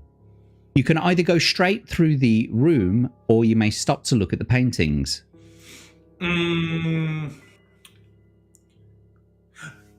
See, I feel like those paintings are here for a reason, and this either now turns out to be a complete waste of time, but I say we look at the paintings, because this is sus. It's like, you have this giant room being guarded by a fucking mad barbarian, and then you give me a walkway with random paintings. It's like, yeah, okay. Okay. Exactly. So, what's this about motorboat? What's this, Grizzled? Nice double Ds. Yes. Abe again saying it's rigged. How is it rigged? He's not here. Yeah, Abe isn't a part of this adventure. It can't be rigged. Exactly. What do you mean? Go, Gojira. Easy. Still untouched. Yeah, Jack Tarlas is smoking like a chimney in secret. She's like just puffing away, you know, before her mum gets up in the morning. Anyway, so what are you going to do? You're going to look at the paintings or just walk through door? Now, I say we look at the paintings. Okay, turn to 25. The paintings are portraits of men. Your spine shivers as you read the nameplate on the west wall. It is that of Zagor, the warlock, whose treasure you are seeking. You look at his portrait and realize you are pitting yourself against an awesome adversary. You have the feeling that you are being watched and notice the piercing eyes following you as you move. You find yourself drawn towards his portrait and your fear rises. Lose 1 skill point. Do you have the courage to try and combat the warlock? You may either leave through the north door straight away or treat this as an escape, or you may look through your pack for a weapon to use against the warlock's power.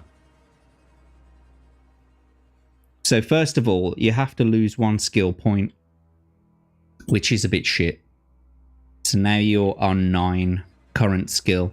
But you could use one of your monetization options. For example, £3 or 3 shillings out of your pot could increase one of your current stats by 1. Yeah, we will look at that in a bit. So the options. Okay. So the options were. The options are to either try to escape through the north door straight away, which means we will turn to 90, but we'll have to deduct your stamina by 2. Or you may look through your backpack for a weapon to use against the warlock's power. And just to, you know, show you what's actually in there, you've got a mallet and a stake, a jewel, and a bronze key or a small key. Did it by chance say how many paintings were in there? No, I think it said several paintings. Because I would say we check the weapon, because potentially we could use the mallet and the stake to hammer a stake in the painting. All right then. So you want to turn to 340? Yes. Okay, I'm just going to track you as being page 25, and we'll turn to 340. So, you may try various items of equipment against the gaze of the painting, but none seems to work. You may try any of the following if you have them. You can either try to slash the painting with your sword, hold a jewel up in front of it, plunge a wooden stake into it, or throw cheese at it. Wooden stake? So you don't want to try and slash it with your sword or hold the jewel up to it? So I'm pretty. What's your thought process? So so I'm thinking the sword is most likely definitely sus, because if it's a warlock and it's a painting, your sword would do nothing. So it's either one of the stakes and you hammer the stake into the painting and completely destroy it, or if it's specifically the gaze that does it, the jewel may reflect the gaze of the painting back at it. So it's either very well. So it's either the reflection of using the gemstone or staking it. You know what? Let's try the gem first. Okay. Well, because I have a jewel in my bag. You do have a jewel in your backpack. There's no saying that you're going to be able to try both or multiple weapons. However, we will have to see. But first of all, I just want to say hello to Barbie Breeden. It's a pleasure to have you in the chat. Good to see you. Thanks for joining us. So you're going to try to hold the jewel up in front of it. If you have the jewel from the Eye of the Cyclops, you hold it in front of the warlock. His intimidating stare turns into an expression of pain. He obviously feels the jewel's power. Suddenly, his eyes turn white and his expression goes limp. Your confidence gains as you realize you have won your first real battle. Gain 2 skill points. Put the jewel into your backpack and leave through the north door. Well done, my friend. Get shit on. So the jewel is in the backpack again, and I get to raise your initial skill, your current skill, back up to its initial level. So you're back up at skill level of 10. See, that bum-ass tries to intimidate me. What a scrub. I mean, I'm glad I asked you a second time because you wanted to plunge a stake into it. Yeah, and then you asked for the thought process. I'm like, this may be just that the stare itself is the problem, not the painting. So I'm like, because now the idea was, okay, if this fails, I may backtrack it and then still try to stake it. That's a good strategy. And even Vordy's saying now it's rigged. You're just jealous of my skill, bitch. Skill issue. Skill issue, get good. Right, so we'll turn to page 90 then. You open the door into a narrow passage and follow it northwards. Some meters up the passageway, it turns to the east, then it turns to the north. However, at this second bend, there is a small alcove in the rock. It seems a convenient hiding place, and a large rock forms a comfortable seat. You may stop here and eat provisions if you wish. When you've rested, continue northwards. So it doesn't really give you a choice here, so we're going on to 253. Yeah, because I don't need provisions. The passageway ends in another wooden door, this time a small one with a carved bone handle. You listen, but you hear nothing coming from inside.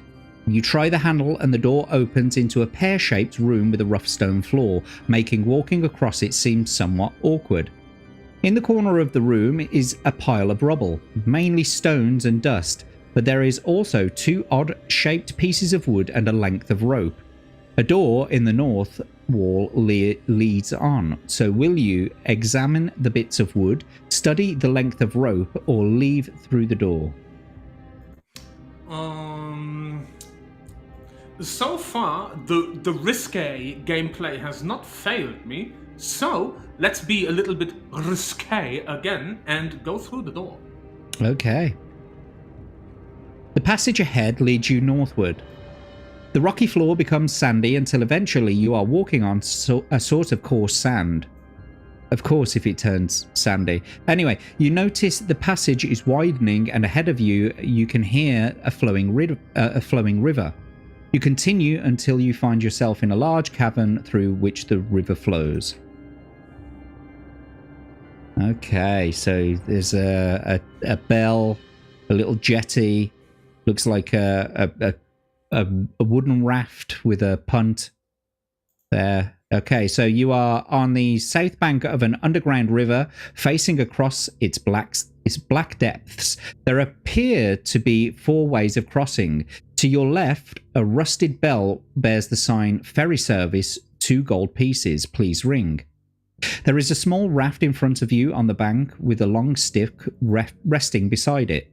You could punt across the river, but a rickety old bridge crosses it on the right. If you don't trust any of these, you may swim. So what will you choose? You can either ring the bell, punt the raft across, or risk the bridge, or swim.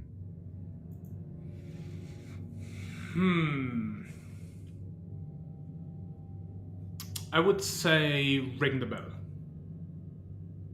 Okie dokie. The bell gives a dull clang, and after a few moments, you see a withered old man climb into a small rowing boat moored on the north bank.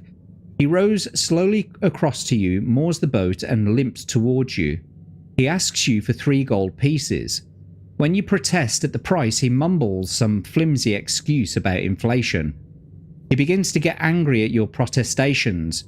Do you pay him the 3 gold pieces, or do you threaten him? So now's the funny part, because technically speaking, I don't have 3 gold. No, you don't.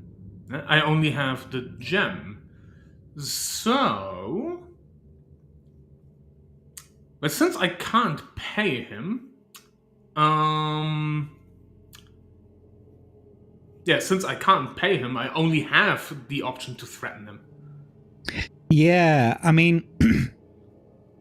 You do also have the option of spending some of your shillings. Don't forget that a £1 or a 1 shilling purchase will give you 1 provision or 2 gold. £2 will give you... Oh, sorry, that's the random potion, sorry. £3 is another random potion.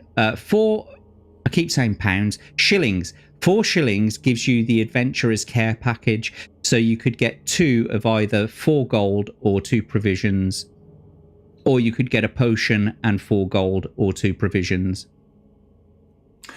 Well, then we can do that and take the potion and 4 gold. Okay.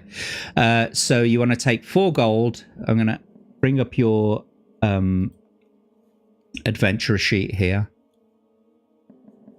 So we'll add 4, we'll deduct 4 from there. So you've got 19 shillings left. Yes. We'll give you gold of 4. And so now you've got to choose which potion you'd like to take with you. It's either the skill, stamina, or luck. However, if you choose the luck potion, you've got to roll for it, because otherwise it would be too overpowered for you to just be able to choose the luck potion. Yeah, since I still have a luck potion, I would go with the skill potion. Okie dokie. Pot of... Oh, just one thing. That potion of luck can't be used in a battle because it's the one that you chose right at the beginning. You still want to go for the potion of skill? Yes. Okay. There we are.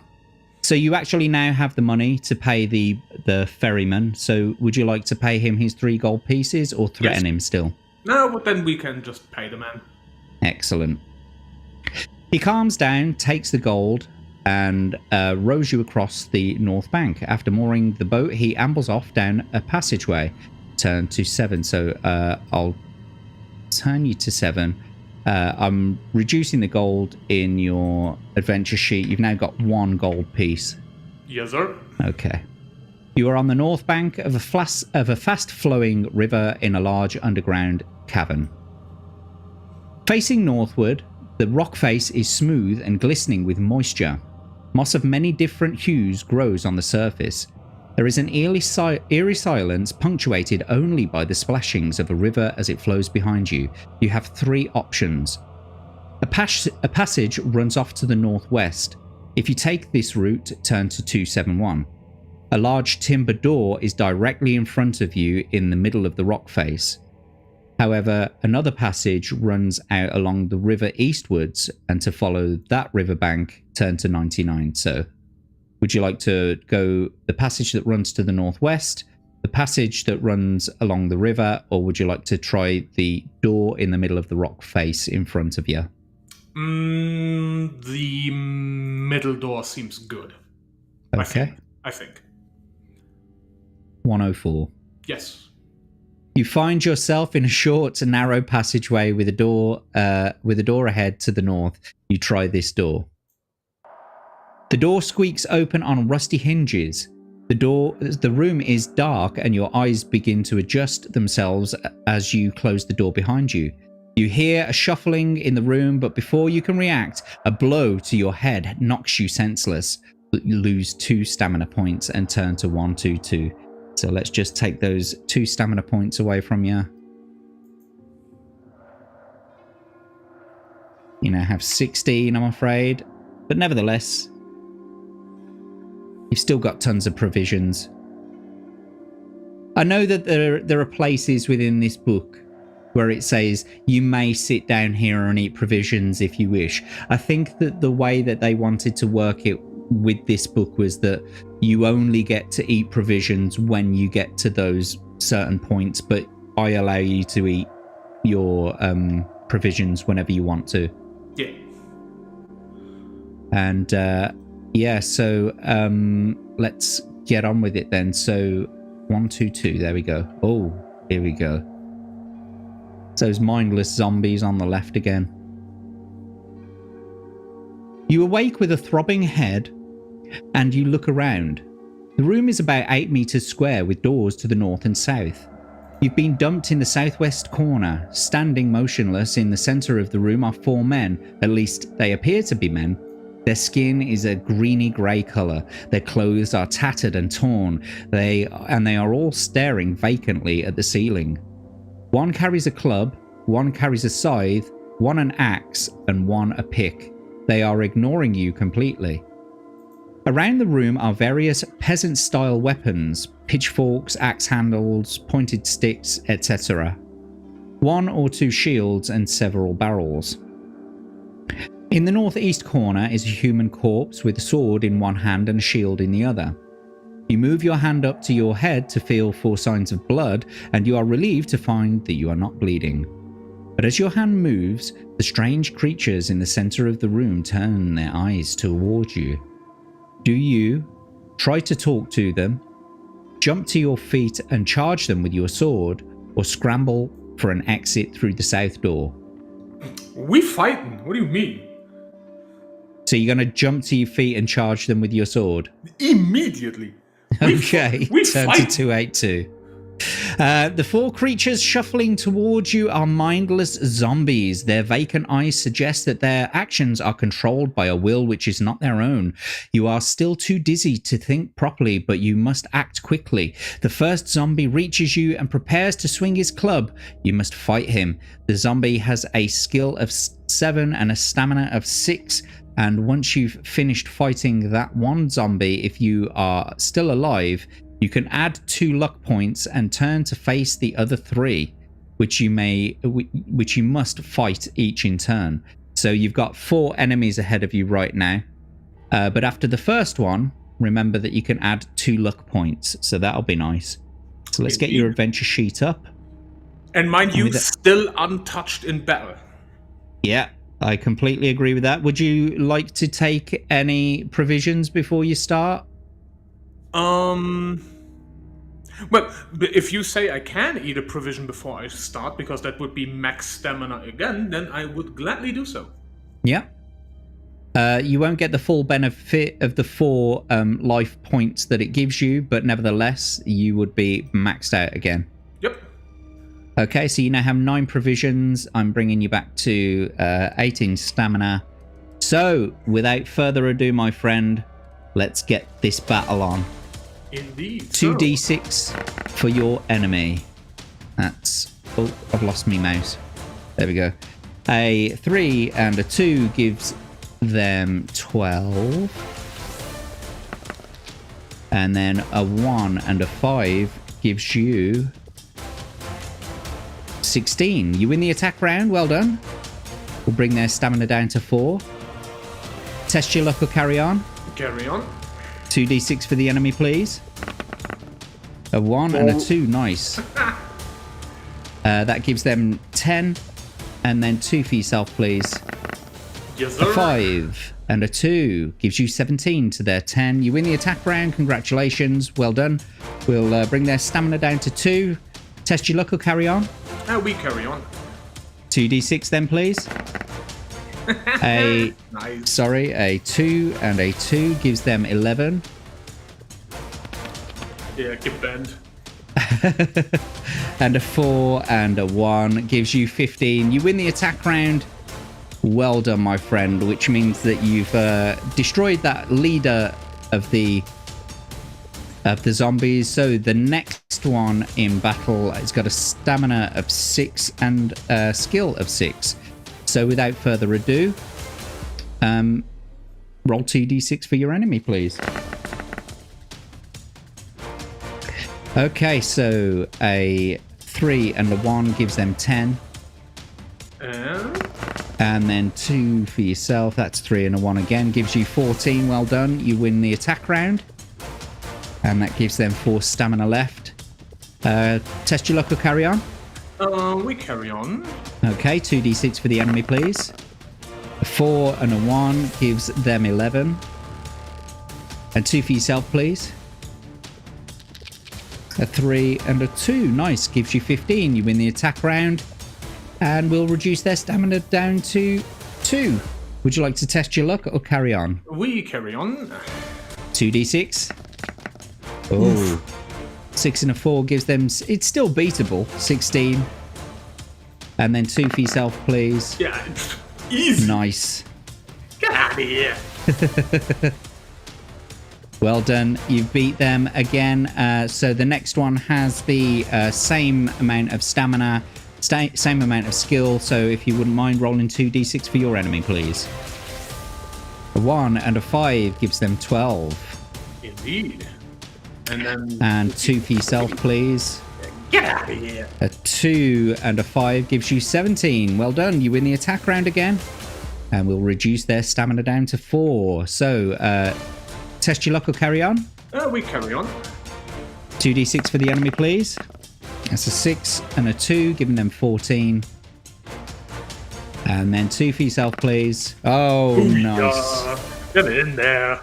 That's how it's done. 22 to their 14. Well done. You win the attack round. Yes, Reduce sir. their stamina to 2. And test your luck or carry on. We carry on. 2d6 for the enemy, please. A 4 and a 3 gives them 13. And 2 for yourself, please. Same again, gives you 17. You win the attack round. Well done. And that means they've been defeated. And we've got the final one now, which has got a stamina of 5 instead of the others, which has 6. So 2d6 for your enemy, please. Alrighty. 4 and a 2 gives them 12. You're doing really well, mate. And 2 for yourself. A 4 and a 3 gives you 17. Easy backhands again. Just these hands are rated E for everybody. Indeed. And they are some giant hands you have, so I've heard. Yup. Legitimately. So 2d6 for your enemy. Oh! Wait. Did he get a double 6 just then? I had a double 6 on the last roll, yeah. On the last roll? Yeah. Yeah, you're absolutely right, Crimson Shadow. I did make that a rule. When you get double 6s, you get an extra 1 damage. So we'll reduce their stamina to 2. So what was that roll just then? A 9 in total. A 9 in total. And that was for them? Yeah. Okay, 15. And then 2 for yourself, please. 2 and a 5 gives you 17 to their 15. Congratulations, mate. You've won the battle. It's over. It's done. It's GG's. Get out of here. Also, GG's all round. Good shit, Crimson, for remembering that Jack put that rule in there. Saves me a roll. Well done, mate. And thank you so much to Crimson Shadow for the reminder. Awesome sauce. And still untouched in battle. Still untouched in battle. You defeated all 4, so well done. We'll turn to 115. The poor wretches lying dead at your feet almost look happy to be relieved of the burden of life. But as you look down at them, you sense that you are not the only one to know of their deaths. Looking around the room, you may investigate the weapons lying around, go over to the dead body in the northeast corner, or check the barrels.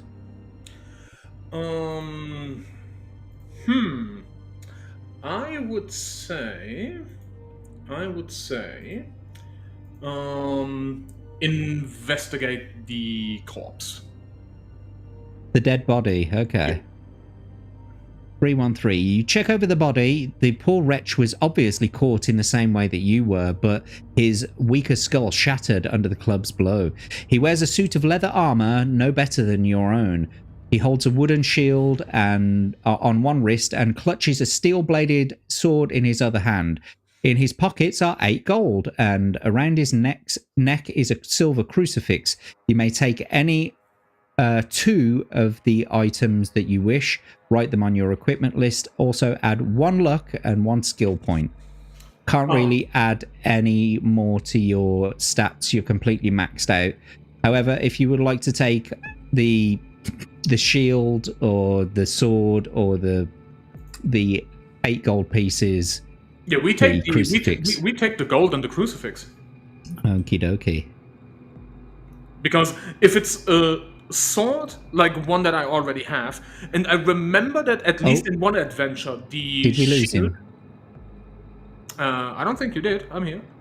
Sorry, just I lost you for a second. So in my ear, I completely lost you for a second. Can you hear me? Okay. Yes, I can hear you perfectly. Okay, brilliant. Yeah.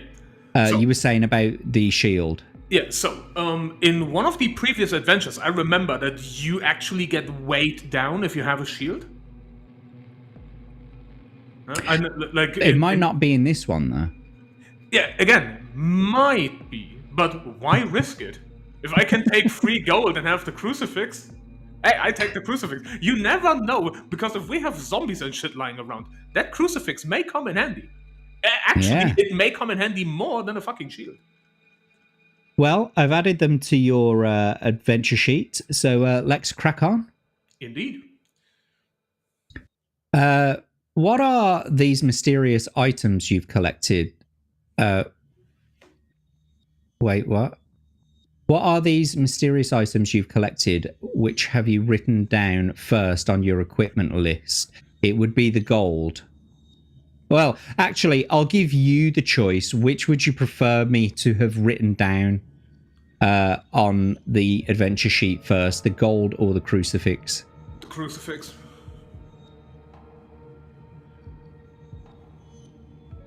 The crucifix is solid silver and worth 4 gold pieces. Record this on your adventure sheet and turn to 319. Okay, give me a second. I'm just going to put it on. The crucifix is worth how many gold pieces? Did it say 4? 4, yep. And yes, Abe, correctly, zombies don't react to crucifixes.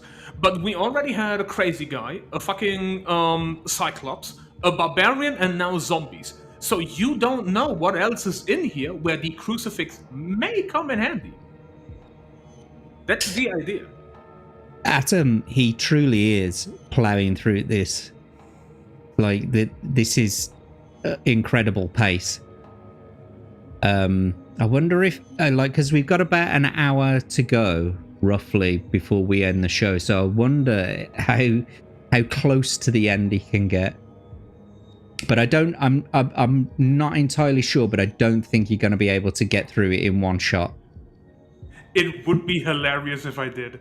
We'll see, because If you're still willing to go, and if I'm still willing to go after the 3-hour mark, we'll see how much further we can get. We'll see. We'll see. So I've recorded that on your adventure sheet. Let's move on to 319. To find the secret of the second item you've collected, turn to 221 and investigate. If you have already investigated both items, turn to 81. Well, the gold is just the gold, but if you want to try and investigate the gold, then go for it. I mean, we might as well, because there might be something that's on the coins, maybe? Because they would not give you the option to investigate the gold. You are now 8 gold pieces richer. You also find another 2 gold pieces in his boot, hidden there for safety. Okay. That was a good choice. If they give you the option to investigate, it's like they wrote it down for a reason. So I take more free money, easy. You now have 11 gold on your adventure sheet. So now we need to turn to 81. Okay. A noise startles you, prompting you to leave the room quickly. You walk up to investigate the north door. It seems like some kind of crypt or something like that. The door opens and you find yourself in a dark crypt of some kind. There we go. The room is very large. One end is an altar, and various coffins are strewn about the room. There is a door behind you in the south wall and also one in the west wall. If you want to investigate the room further, turn to 254. If this place gives you the creeps, you can leave via the west door. Turn to 380.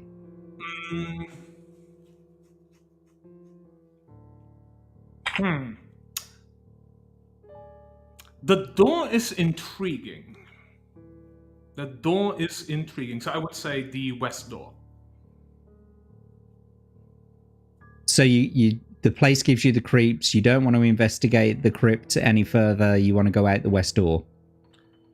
I mean, so if we investigate this, let me think. So if we investigate this, I mean, worst case scenario, we're gonna get fucking trapped again, and then whoever is gonna be in that cell just gonna get his ass kicked. I like it. I love the confidence. I have still not been hit in battle yet, so might as well. I mean, okay. So worst case scenario is going to be a battle again. So let me read this again. So we have the door opens and you find yourself in a dark crypt of some kind. The room is very large. At one end is an altar, and various coffins are strewn about the room. There is a door behind you in the south wall, and also one in the west wall. If you want to investigate the room further, turn to 254. However, you can leave by the west door by turning to 380.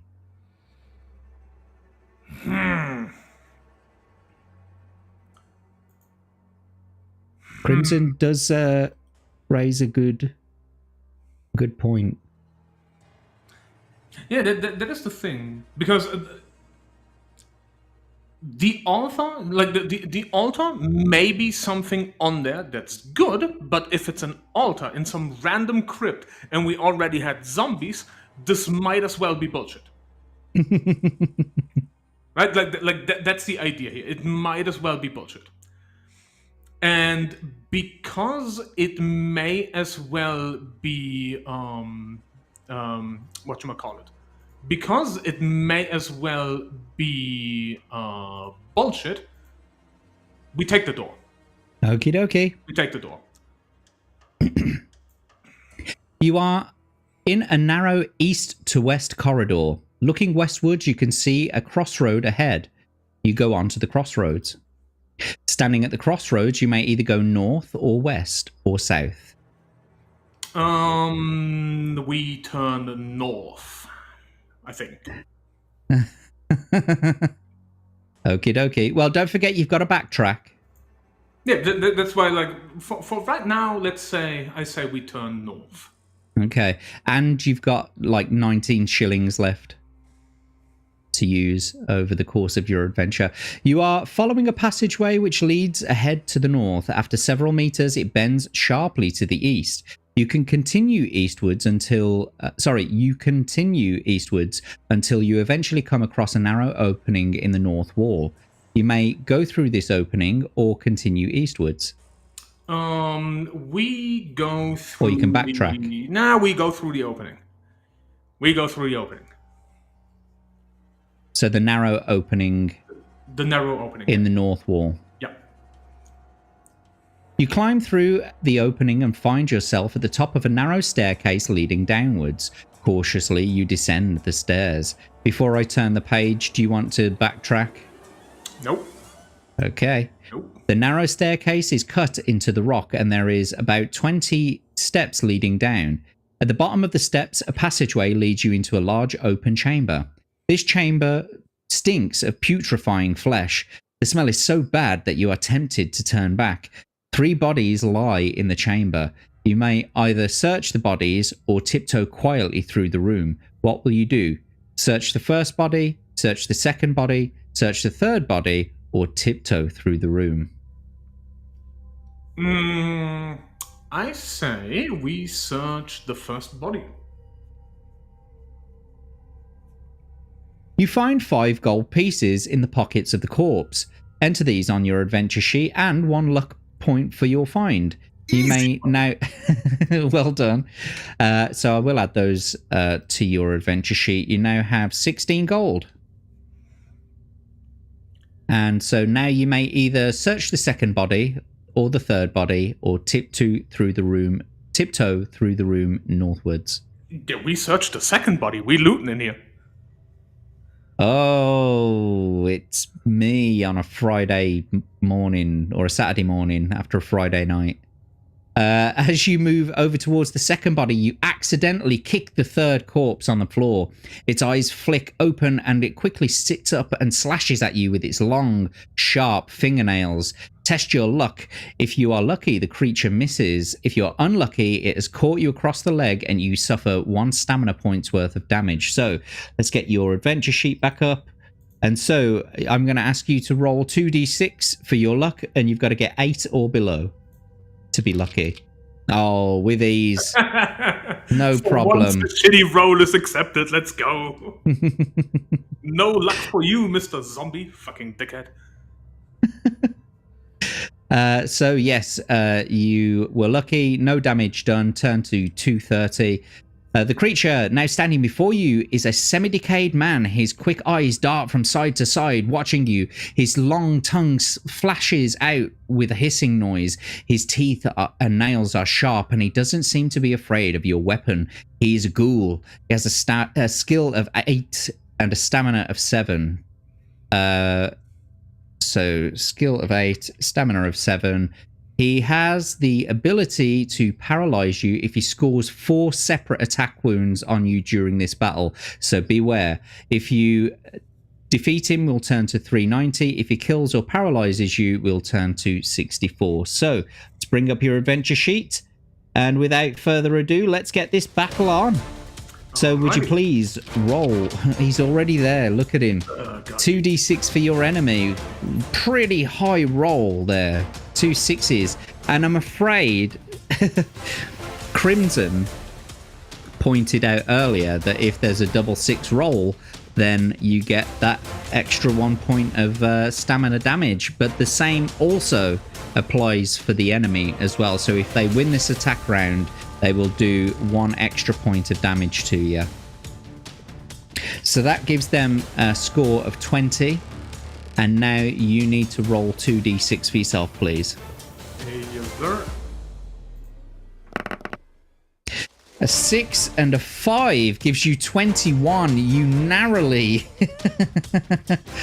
avoided that damage there. So well done. You win the attack round. Their stamina is now 5. Would you like to test your luck or carry on?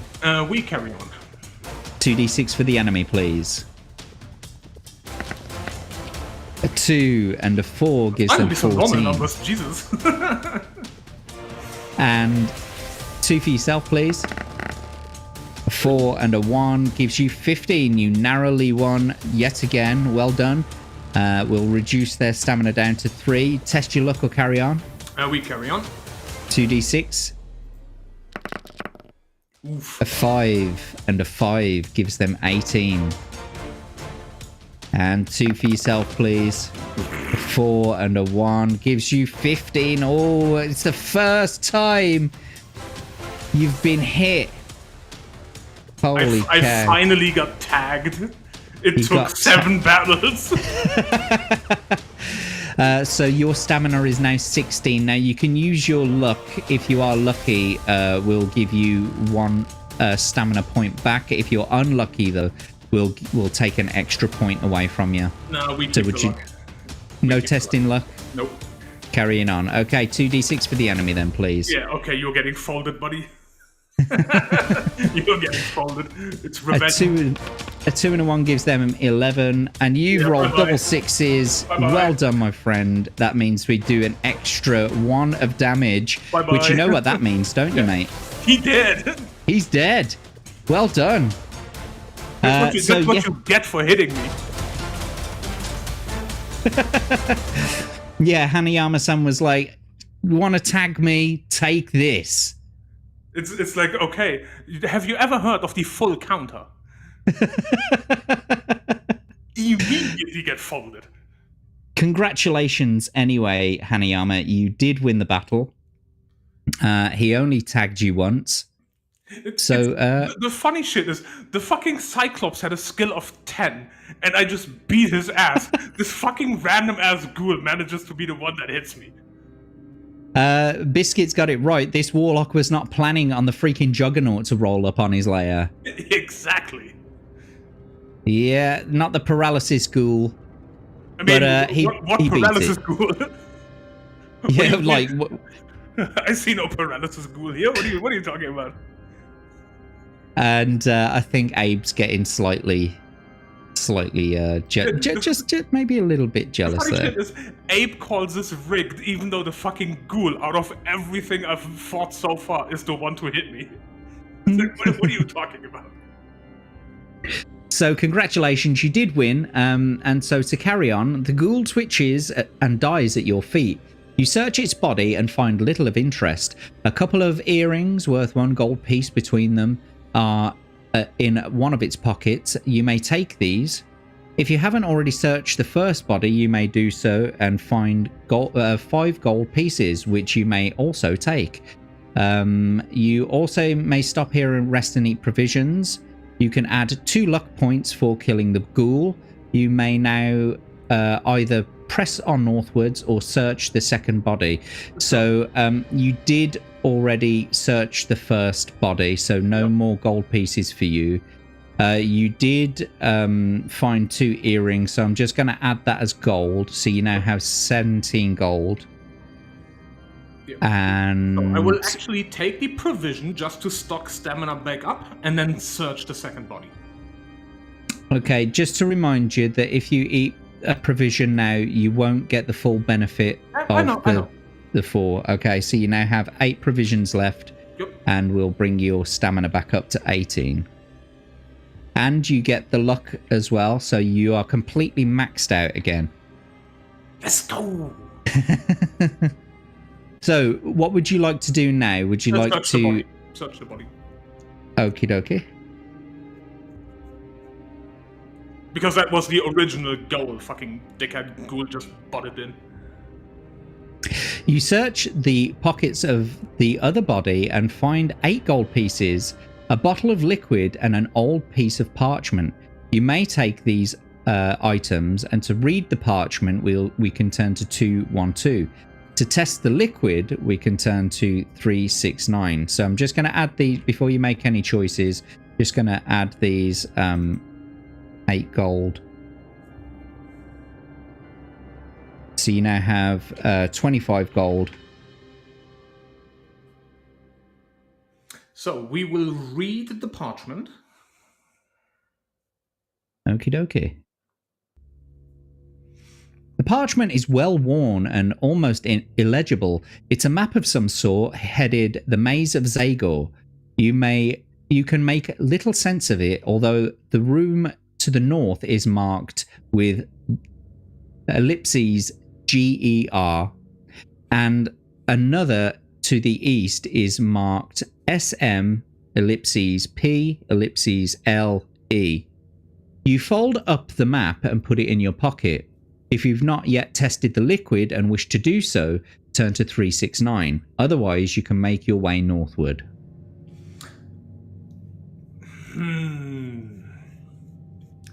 See, testing the liquid is a risky one because this might be either good or complete the horse shit. Because it's some random liquid from some random corpse in some random fucking human-sized ball pit in some random mad warlock's maze. It's like, we test it. But so you're definitely gonna test it? Yeah, fuck yeah. I've given you every reason not to try it. Of course we're testing it. Yes, there you go. He's got the right idea. Abe, you had some dog shite luck back then. Yep. Abe really has. He's been on. I think he's the person who's been on the most episodes. So statistically, he stands to be the person with the greatest worst luck. Although realistically, Smoo is the person with the greatest worst luck, because he got trapped in the luck death loop in the caverns of the Snow Witch. Yeah. So yeah. I remember. So you've not tested the liquid, but you want to, so we'll turn to 369. You swallow some of the liquid. Brilliant. Okay, turn to 109. The liquid is smooth and watery, and as you drink it, you begin to glow. You feel euphoric and a little drunk at the same time. Your confidence grows and your weariness disappears. The bottle contains holy water, blessed by the overpriest of the Cadenlesh Ma. It has restored your stamina almost to full strength. Increase your stamina to 2 points below the initial stamina. Yada yada. You may also add 4 luck points. If you've already looked at the parchment, you may leave the room to go northwards. If you have not, you may look at it, which you have. So let's go to 120. And there's nothing I can really do with this because page. I'm maxed out. You're already maxed out, yeah. You leave the chamber and walk down a short passage and reach a staircase going up. You climb the stairs and arrive at the top of a passageway. At the top of the stairs, the passageway turns sharply to the east. As you pause to get your bearings, you hear a creaking in the rock behind you.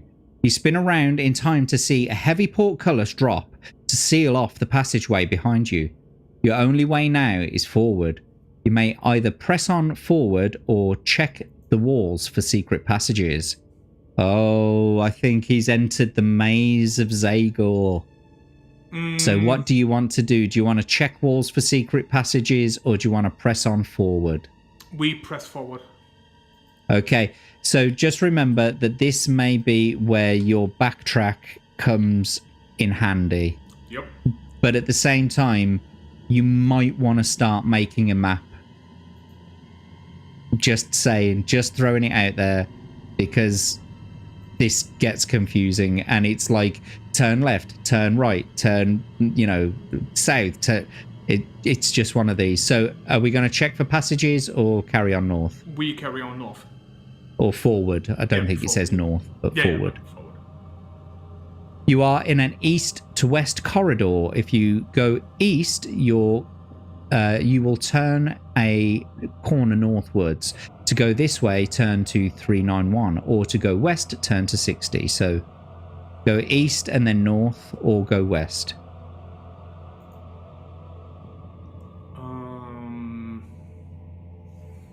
So if anyone wants to donate, I think it's £10 or £10 right now from the chat. You can spawn a random enemy. Just saying.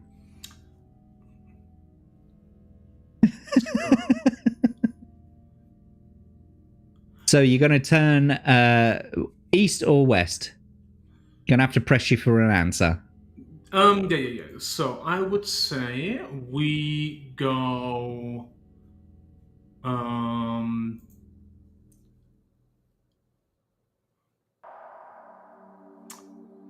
We go. Time's running out. It sounds like East. there's a ghost with a big dick coming after you. Yeah, so we go east. East. Okay.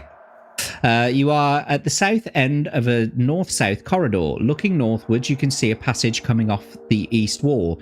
Do you want to go up this passage, or do you want to check for secret passages as you walk northwards, or go south following the bend to the west?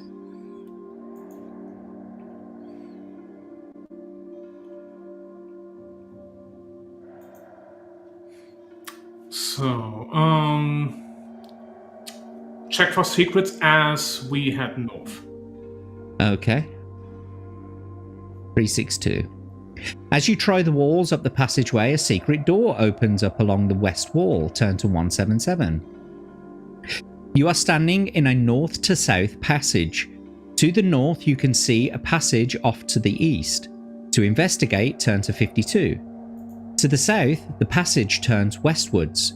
You may go to the southern end of the passage by turning to 391, or in the west wall in front of you is a secret door. Go through this, you turn to 175. I say we go to the north and check the passage that turns east, so 252. You are standing at a T-junction where a passage to the east comes off a north to south corridor. To go south, you can either go south, go north, or go east, but you can also check for passages on the way southwards or check for secret passages on the way northwards. So which one would you rather do? We head north.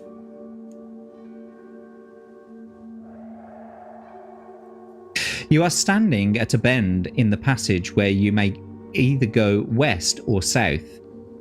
So you can either go west or south, but you can also check for passages going either way. So I went up there, west. So we're going west. Yes. You are standing at a crossroads. To the west, the passageway goes on for a few meters and turns northwards. To the north, the passageway ends at a door. To the east, the passage continues and eventually turns southwards. Looking south, the passage goes on as far as you can see. So we can either go north, south, east, or west. So north leads to a door, so I say we go north. You are standing outside a door at the north end of a north-south passage. To go south, turn to 308. To go through the door, turn to 179. Door. Of course. What would be the point otherwise? Oh, it's this big old bastard. Right, you have entered a large square room. Broken pottery lies scattered all about. One large clay vase is untouched and full of a clear liquid.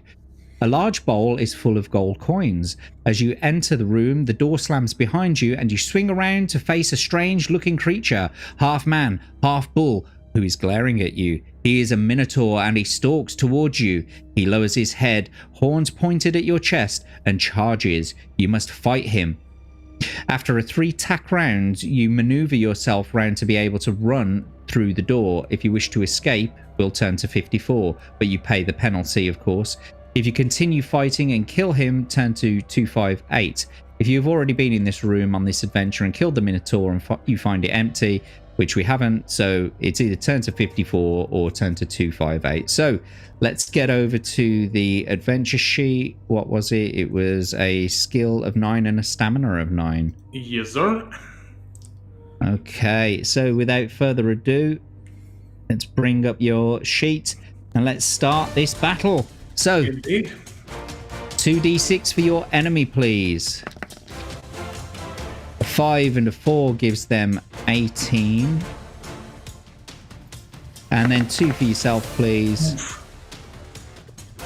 2 and a 3 is 15. Oh, it looks like there's a second blow. You're getting a bit weary in your old age. Well, technically, that's the official first blow because that other one was bullshit. He didn't even fight before that one. Well, do you want to test your luck or carry on? We carry on. Okie dokie, 2d6 for your enemy, please. A 6 and a 2 equals 17 for them. And 2 for yourself, please. A 2 and a 4 gives you 16. Oh, I'm afraid you lose the attack round again. And we'll reduce your stamina to 14. Would you like to test your luck or carry on? We carry on. 2d6 for your enemy, please. That's a bit better. Yeah. A 3 and a 1 gives them 13. And then 2 for yourself, please. A 4 and a 3 gives you 17. Well done. You win the attack round. Yeah, you win the attack round. We'll bring their stamina down to 7. Test your luck or carry on. We carry on. 2d6, please. Oof. That gives them 20. That's a 5 and a 6, and it gives them 20. And then 2 for yourself, please. I don't think you're going to have won that time. 16 to their 20. You lose the attack round, and you now have 12 stamina left. Yep. Test your luck or carry on. We carry on. 2d6, please. Better. 3 and a 1 gives them 13. And 2 for yourself, please. Nice. 6 and 5. Immediate payback. Gives you 21 to their 13. We'll reduce their stamina down to 5. And would you like to test your luck or carry on? We carry on. 2d6.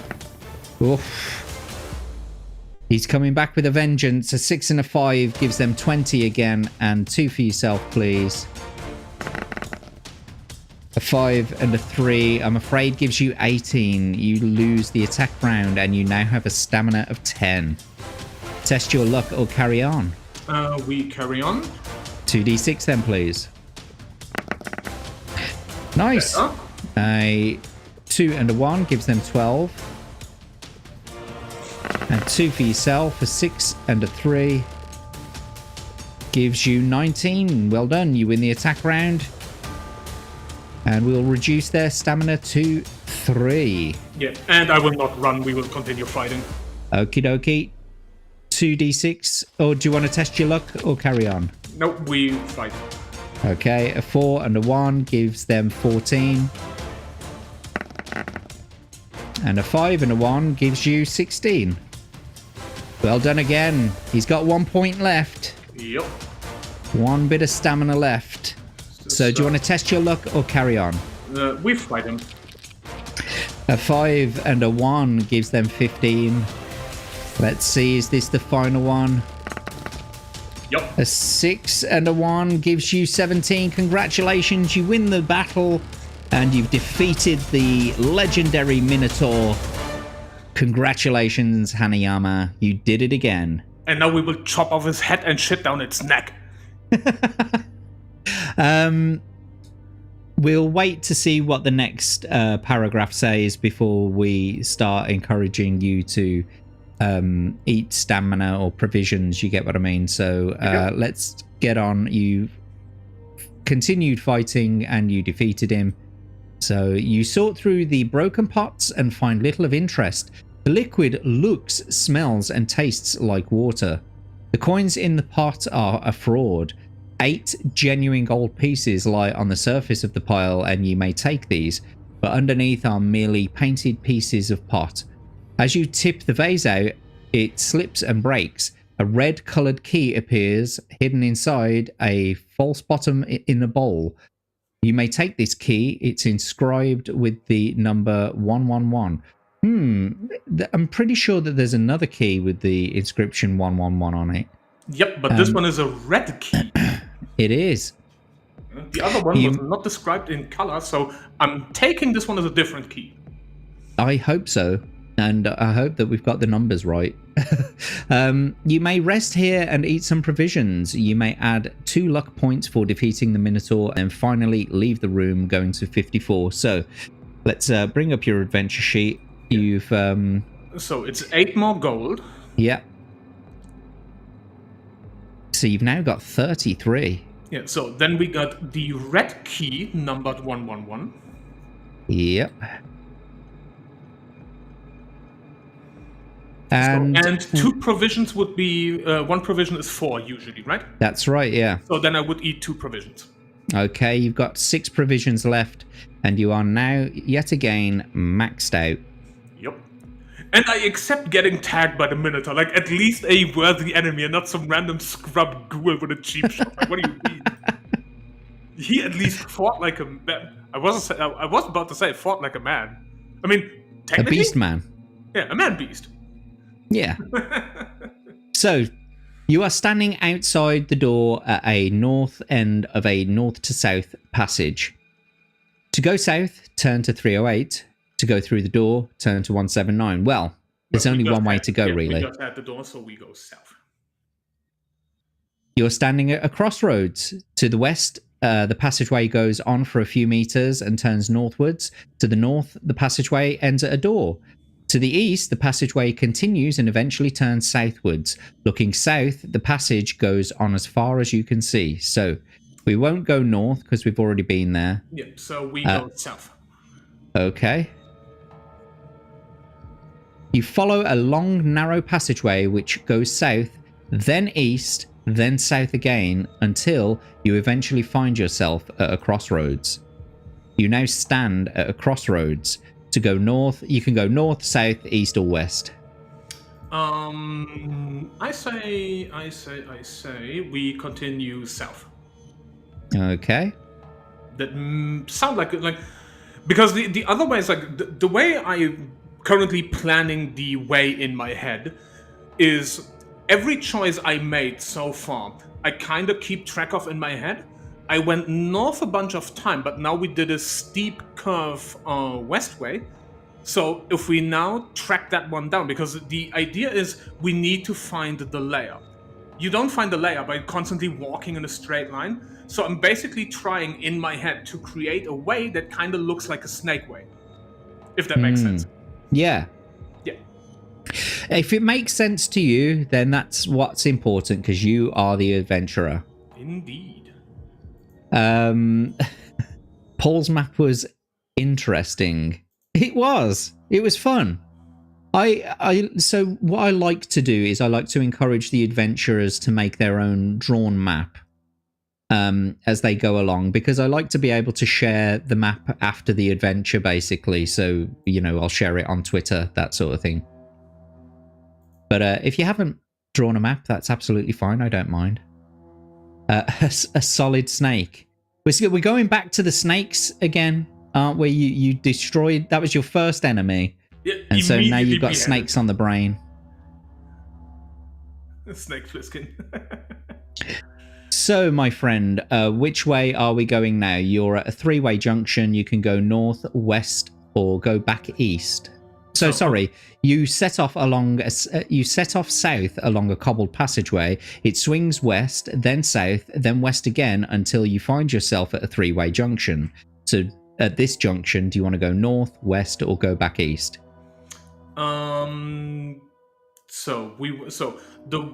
This path is described as we swing west, then south, then west again, right? Mm-hmm. Head north. You set off and find yourself in the middle of a north-south passageway. There is a door in the western wall of the passage. Opposite the door is a passage going off eastwards. To the north, you can see a door some meters ahead. To the south, you can see a junction. Which will you choose? The door in the west wall, the door in the north wall, or will you go eastwards or southwards? I say we go east. 299. The passageway runs east for several meters, then runs north. You walk a long way northwards. You may check for secret passages along the way, or simply proceed northwards. We proceed. We carry on. We are a man on a mission. You are now at a crossroads. Would you like to go north, south, east, or west? North, south, east, or west? West. I say west. You travel westwards for several paces, then the passage turns north. Some way up, you reach a junction. You may go south or west. To the north, the passage ends shortly at a dead end. If you wish to go up there, you can still turn to 398.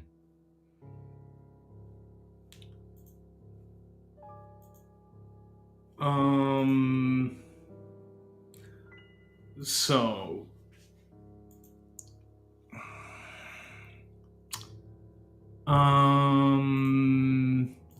west.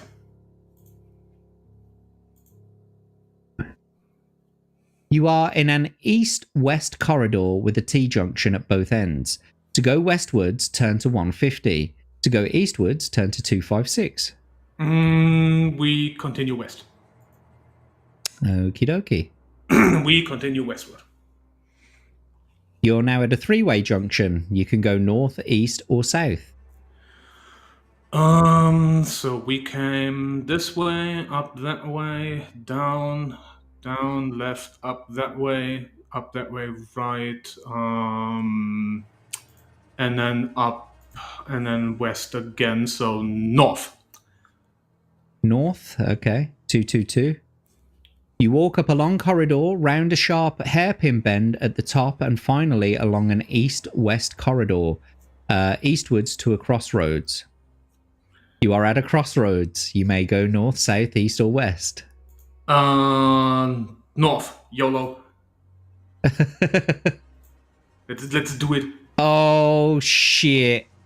Oh, boy. Oh, shit. Oh, I got some bad news for you, motherfucker.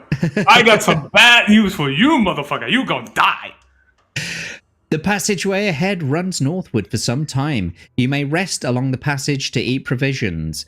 It then bends to the west and begins to get quite narrow. You reach a small rocky arch, which you will have to stoop to get through. On the other side of the arch, you pause and look around. You are in a large cavern which disappears into distant blackness. The cavern is partially lit by natural light which streams in through a hole in the roof. You cannot see a way through. As you shine your lantern around the cavern, you hear a rumble. A dull glow flickers in the blackness. Suddenly, a jet of fire shoots from the depths of the cavern, narrowly missing you and singeing the mossy growths on the wall. You throw yourself onto the ground and look up to see a large dragon stalking out of the darkness towards you. Smoke curls from its nostrils. Its red, scaly skin glistens with an oily covering. The beast is some 15 meters long. How will you attack the creature? Draw your sword and prepare for attack, or search your memory for another means of attack. I searched my memory because we looted the fucking Dragonfire spell. That lizard is gonna die. Fuck you! Does the name Farigo DiMaggio mean anything to you? If not, you must face the dragon. If it does, turn to 26. Yeah, we got the magic in here, bitches. You remember DiMaggio's small leather-bound book and silently mouth the spell contained within its pages. You shout loudly at the dragon and it stops in its tracks. It cocks its head to one side and eyes you suspiciously. You fling a stone at its head and the rock bounces off its nose. The beast lets out an angry cry and breathes deeply. A roaring sound begins to be created within its throat, and the dragon exhales, and from between its teeth you see another fireball building up. You prepare yourself, and as the ball of flame comes from its mouth, you cry, Ekil Erif, Ekam Erif, Erif, Erif, DiMaggio. The fireball continues no further, and with an agonized scream, the dragon tries to shake the flames from its snout, but the burning continues. Squealing in agony, the dragon turns its back and leaps into the blackness, flailing its head from side to side. Safe for the moment, you investigate the cavern and find a passageway which continues to the west. Turn to 274. You may rest and eat provisions before you continue, and you can add 3 luck points for defeating the dragon. Well done, my friend. You completely, went through that dragon battle with no problems whatsoever. Untouched by the fucking lizard. Get the fuck out of here. You can do no more in the way of having provisions or luck because you're completely maxed out still. I just want to see how people are coping and seething in the chat. I don't think they are, actually. It's just Crimson Shadow saying, "Oh, for fuck's sake," because you got the dragon. No. Abe and Crimson commented when you read the paragraph of the dragon, even before I yelled at him that he's gonna get fucked because I have the spell. But Abe is coping a little bit, saying, "Not sus at all." I looted the fucking magic spell, 2 hours ago? It's just the way the dice roll, I'm afraid. There was no dice roll. You asked me if I wanted to go into a room. I went into the room. I fought the two schmucks that were in there, the fucking Mariah Carey Christmas karaoke. I beat their ass, and I found the book that had the dragon spell. You sure did. Well, let's turn to 274 and get out of here. You leave the cavern along a long, narrow corridor. After several hundred meters, it ends at a large wooden door which is slightly ajar. Carefully, you case it open a little and further you poke your head around the side to see what's in the room. You see a small old man sitting at a table on his own, playing with a pack of cards. He looks quite a harmless old soul, grey-haired and bearded. He is seated. What will you do? Burst through the door, sword drawn, and surprise the old man? Will you knock on the door, enter, greeting the old man courteously, or will you get down on all fours and try to creep into the room unnoticed?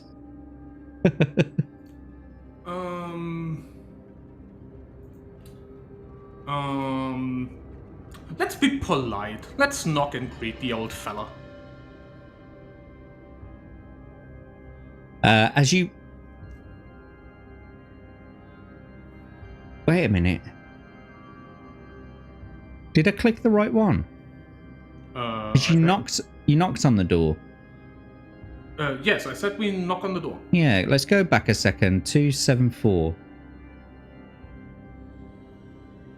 324. That was right. 324. But that doesn't make sense. As you burst through the door, let's just roll with it, fuck it. Yeah, the old man turns to look at you, not in the least perturbed by your intrusion. Suddenly, he vanishes. He reappears again against the wall, and as you spin around to see him, he laughs. Not the feeble cackle of an old man, but the booming laugh of a much younger man. Again, he disappears and reappears in another corner of the room, glaring at you and taunting you with his evil laugh. You swirl round just in time to see him disappear again. This time he reappears in the air above you and slowly floats down to you. His glaring eyes make you shiver as they approach. Now, before I carry on, would you like to backtrack? Nope. And see a different choice? Nope. We just carry on. If old man, young man, whatever the fuck he is, if he wants to smoke, we just beat his ass. Easy. Okie dokie. Turn to 358. Okay, so it looks like you've met Zagor. You've got to the same place as where your boy Paul Hadouken got to, at least. The battle will call upon all of your reserves of strength and cunning. Your adversary has disappeared and now stands at the far end of the room in front of a door with two locks. How will you approach him? I got an idea. Okay. This motherfucker's in trouble. I want to look through my pack for a weapon to use. Okay. that was quick reading, my friend.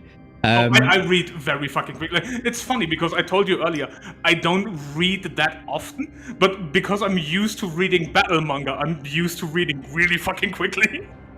Okie dokie then. So you want to... let me just log that it's 358, just in case you want to backtrack. Yeah. Okay, so 358, and you want to look through your pack for a weapon to use. Yes. Because we got the Eye of the Cyclops, and that worked in the painting room, so I would like to try that again. Because he was scared back then when we put the gem out, and the gem had some mysterious power or whatever. Do it again. Okay then, so the Eye of the Cyclops it is, turn to 382. You hold up the eye in front of him and the jewel gives off a dull glow. You point it towards him and he shrieks. He backs away into the corner and a beam of light shoots from the jewel. As it falls on him, he sinks to the floor and a remarkable transformation takes place. He starts to shrivel and grow visibly old in front of you. His skin wrinkles and cracks and he slowly becomes an amorphous heap in the corner. After some moments, the jewel stops glowing and you approach the lifeless bundle of cloth. His robes are all that remain. Turn to 396. You thought you were tough, you dumb wizard. Fuck you. Holy shit, bro. With the warlock now defeated, you know your quest is almost over. You approach the door with the 2 locks. There are no keys around. You retrieve 2 keys from your pack and try them in the locks. They turn. You open the door and peer around. Turn to 242. If you have no keys, you may try to break down the door. Blah de blah. Okay, yeah, so you do have 2 keys, so turn to 242. The door opens to reveal a small, dimly lit room. The walls are hung with ornate curtains laced in silver and gold. A single flame burns in one corner, throwing light on a low table in the middle of the floor. On this table is a large chest. You step up to investigate the chest, and from all around, yet from nowhere, a mysterious sound fills the room. It sounds like the rumbling of thunderclouds preparing to make a storm. You approach the chest and can see that it's held shut by 3 locks. As you approach, the noise gets louder. Will you hack at the box with your sword and try to split it open, or search through your bags to see if you can find the keys to fit it? If we have 3 keys, we might as well try it. Right, so you have 3 keys. Let's see if they are correct. We don't know. So the 3 keys that you have is a small key with 111 on it, a red key with 111 on it, and a bronze key 99 with 99 on it. So let's do some quick maths. What's 111 plus 111 plus 99? So that's 222. That's 321. So we turn to 321, yeah? Yeah, so the combination is 321. So yeah. Because it's 111, then 222, and then D99.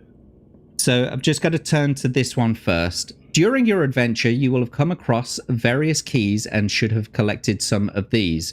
You may now use 3 keys of these keys to try to open the locks on the chest.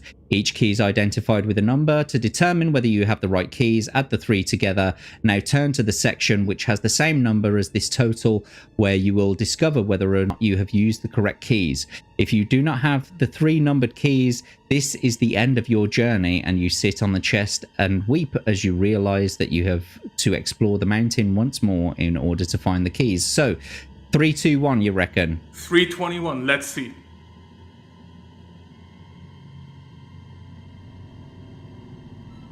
Here we go then. 321. Turn to 169. One by one, all the keys click and turn in the locks. You have placed them all correctly. As the last key turns, the lid of the chest comes free and you open it. Turn to 400 to see what lies within. Your quest is over. The Warlock of Firetop Mountain is no more, and you are now the owner of the Sorcerer's riches. At least 1,000 gold pieces, jewelry, diamonds, and rubies and pearls are in the chest. Hidden under these, you find the Warlock's spell book, and as you leaf through the pages, you realize that this tome is probably more valuable than all the treasure. Instructions are given for the control of all the secrets and the creatures of Firetop Mountain. With this book, unlimited power is yours, and the safety of your return to the village is ensured. Or, if you would prefer, you could remain as the master of Firetop Mountain. And congratulations, Hanayama-San! You have won.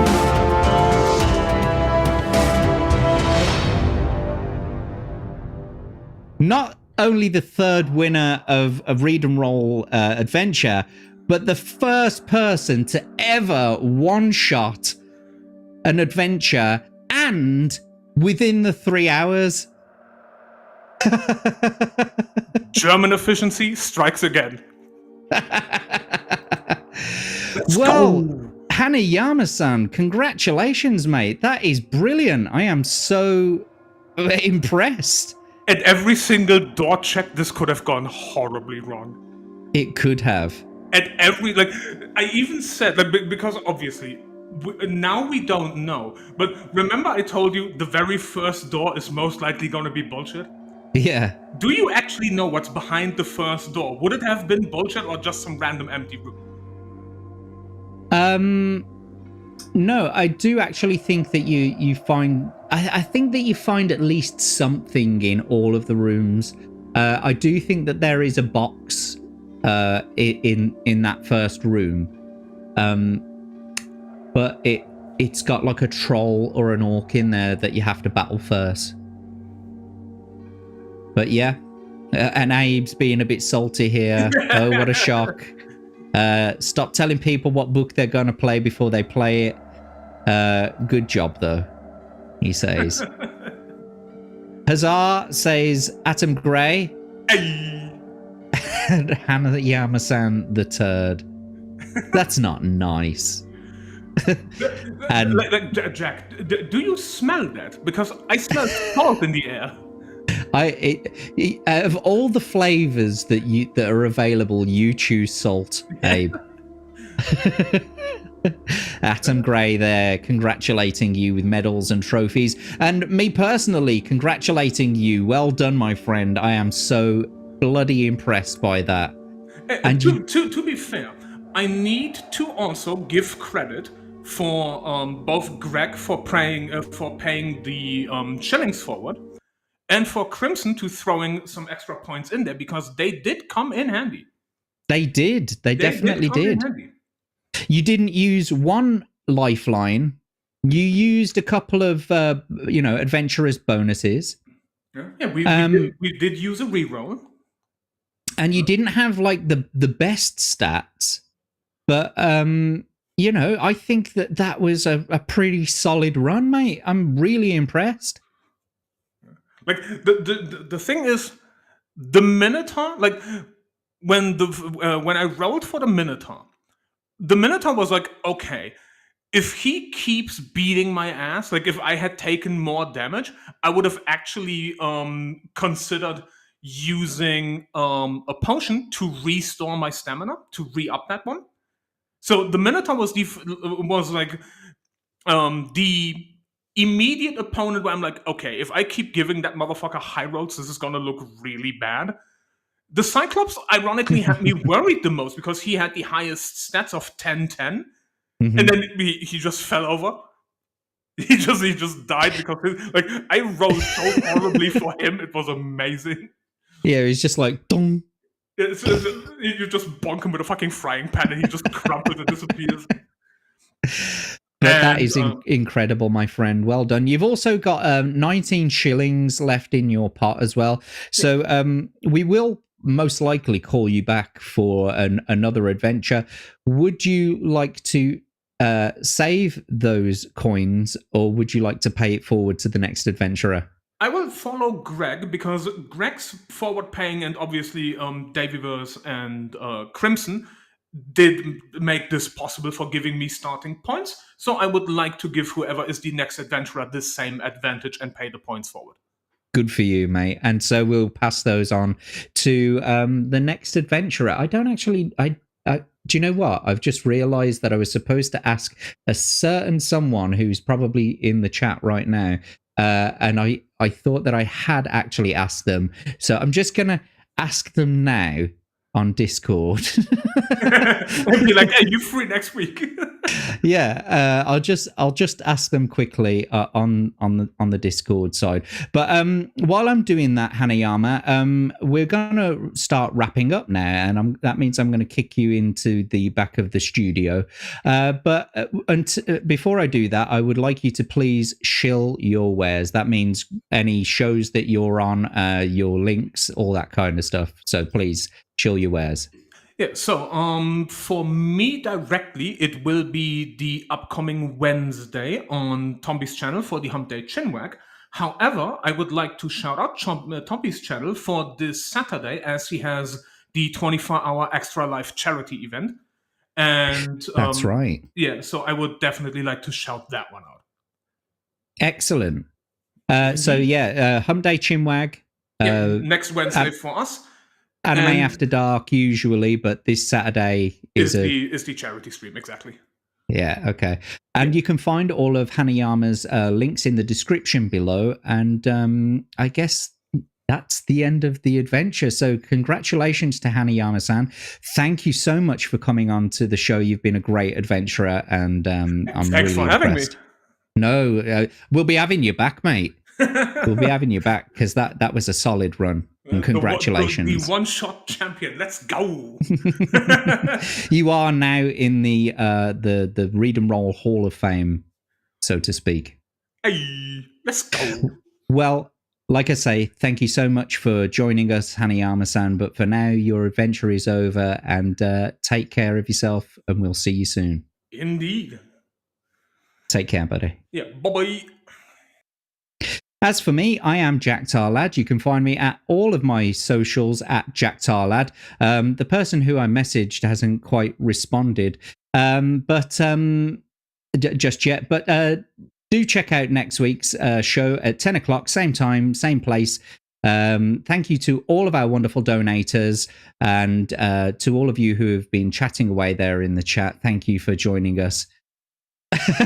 And so I can confirm that next week we do have Atom Gray coming to join us as a first timer and guest adventurer. So you've got to be in the chat for next week's Read and Roll. However, until the next time we see each other, take care.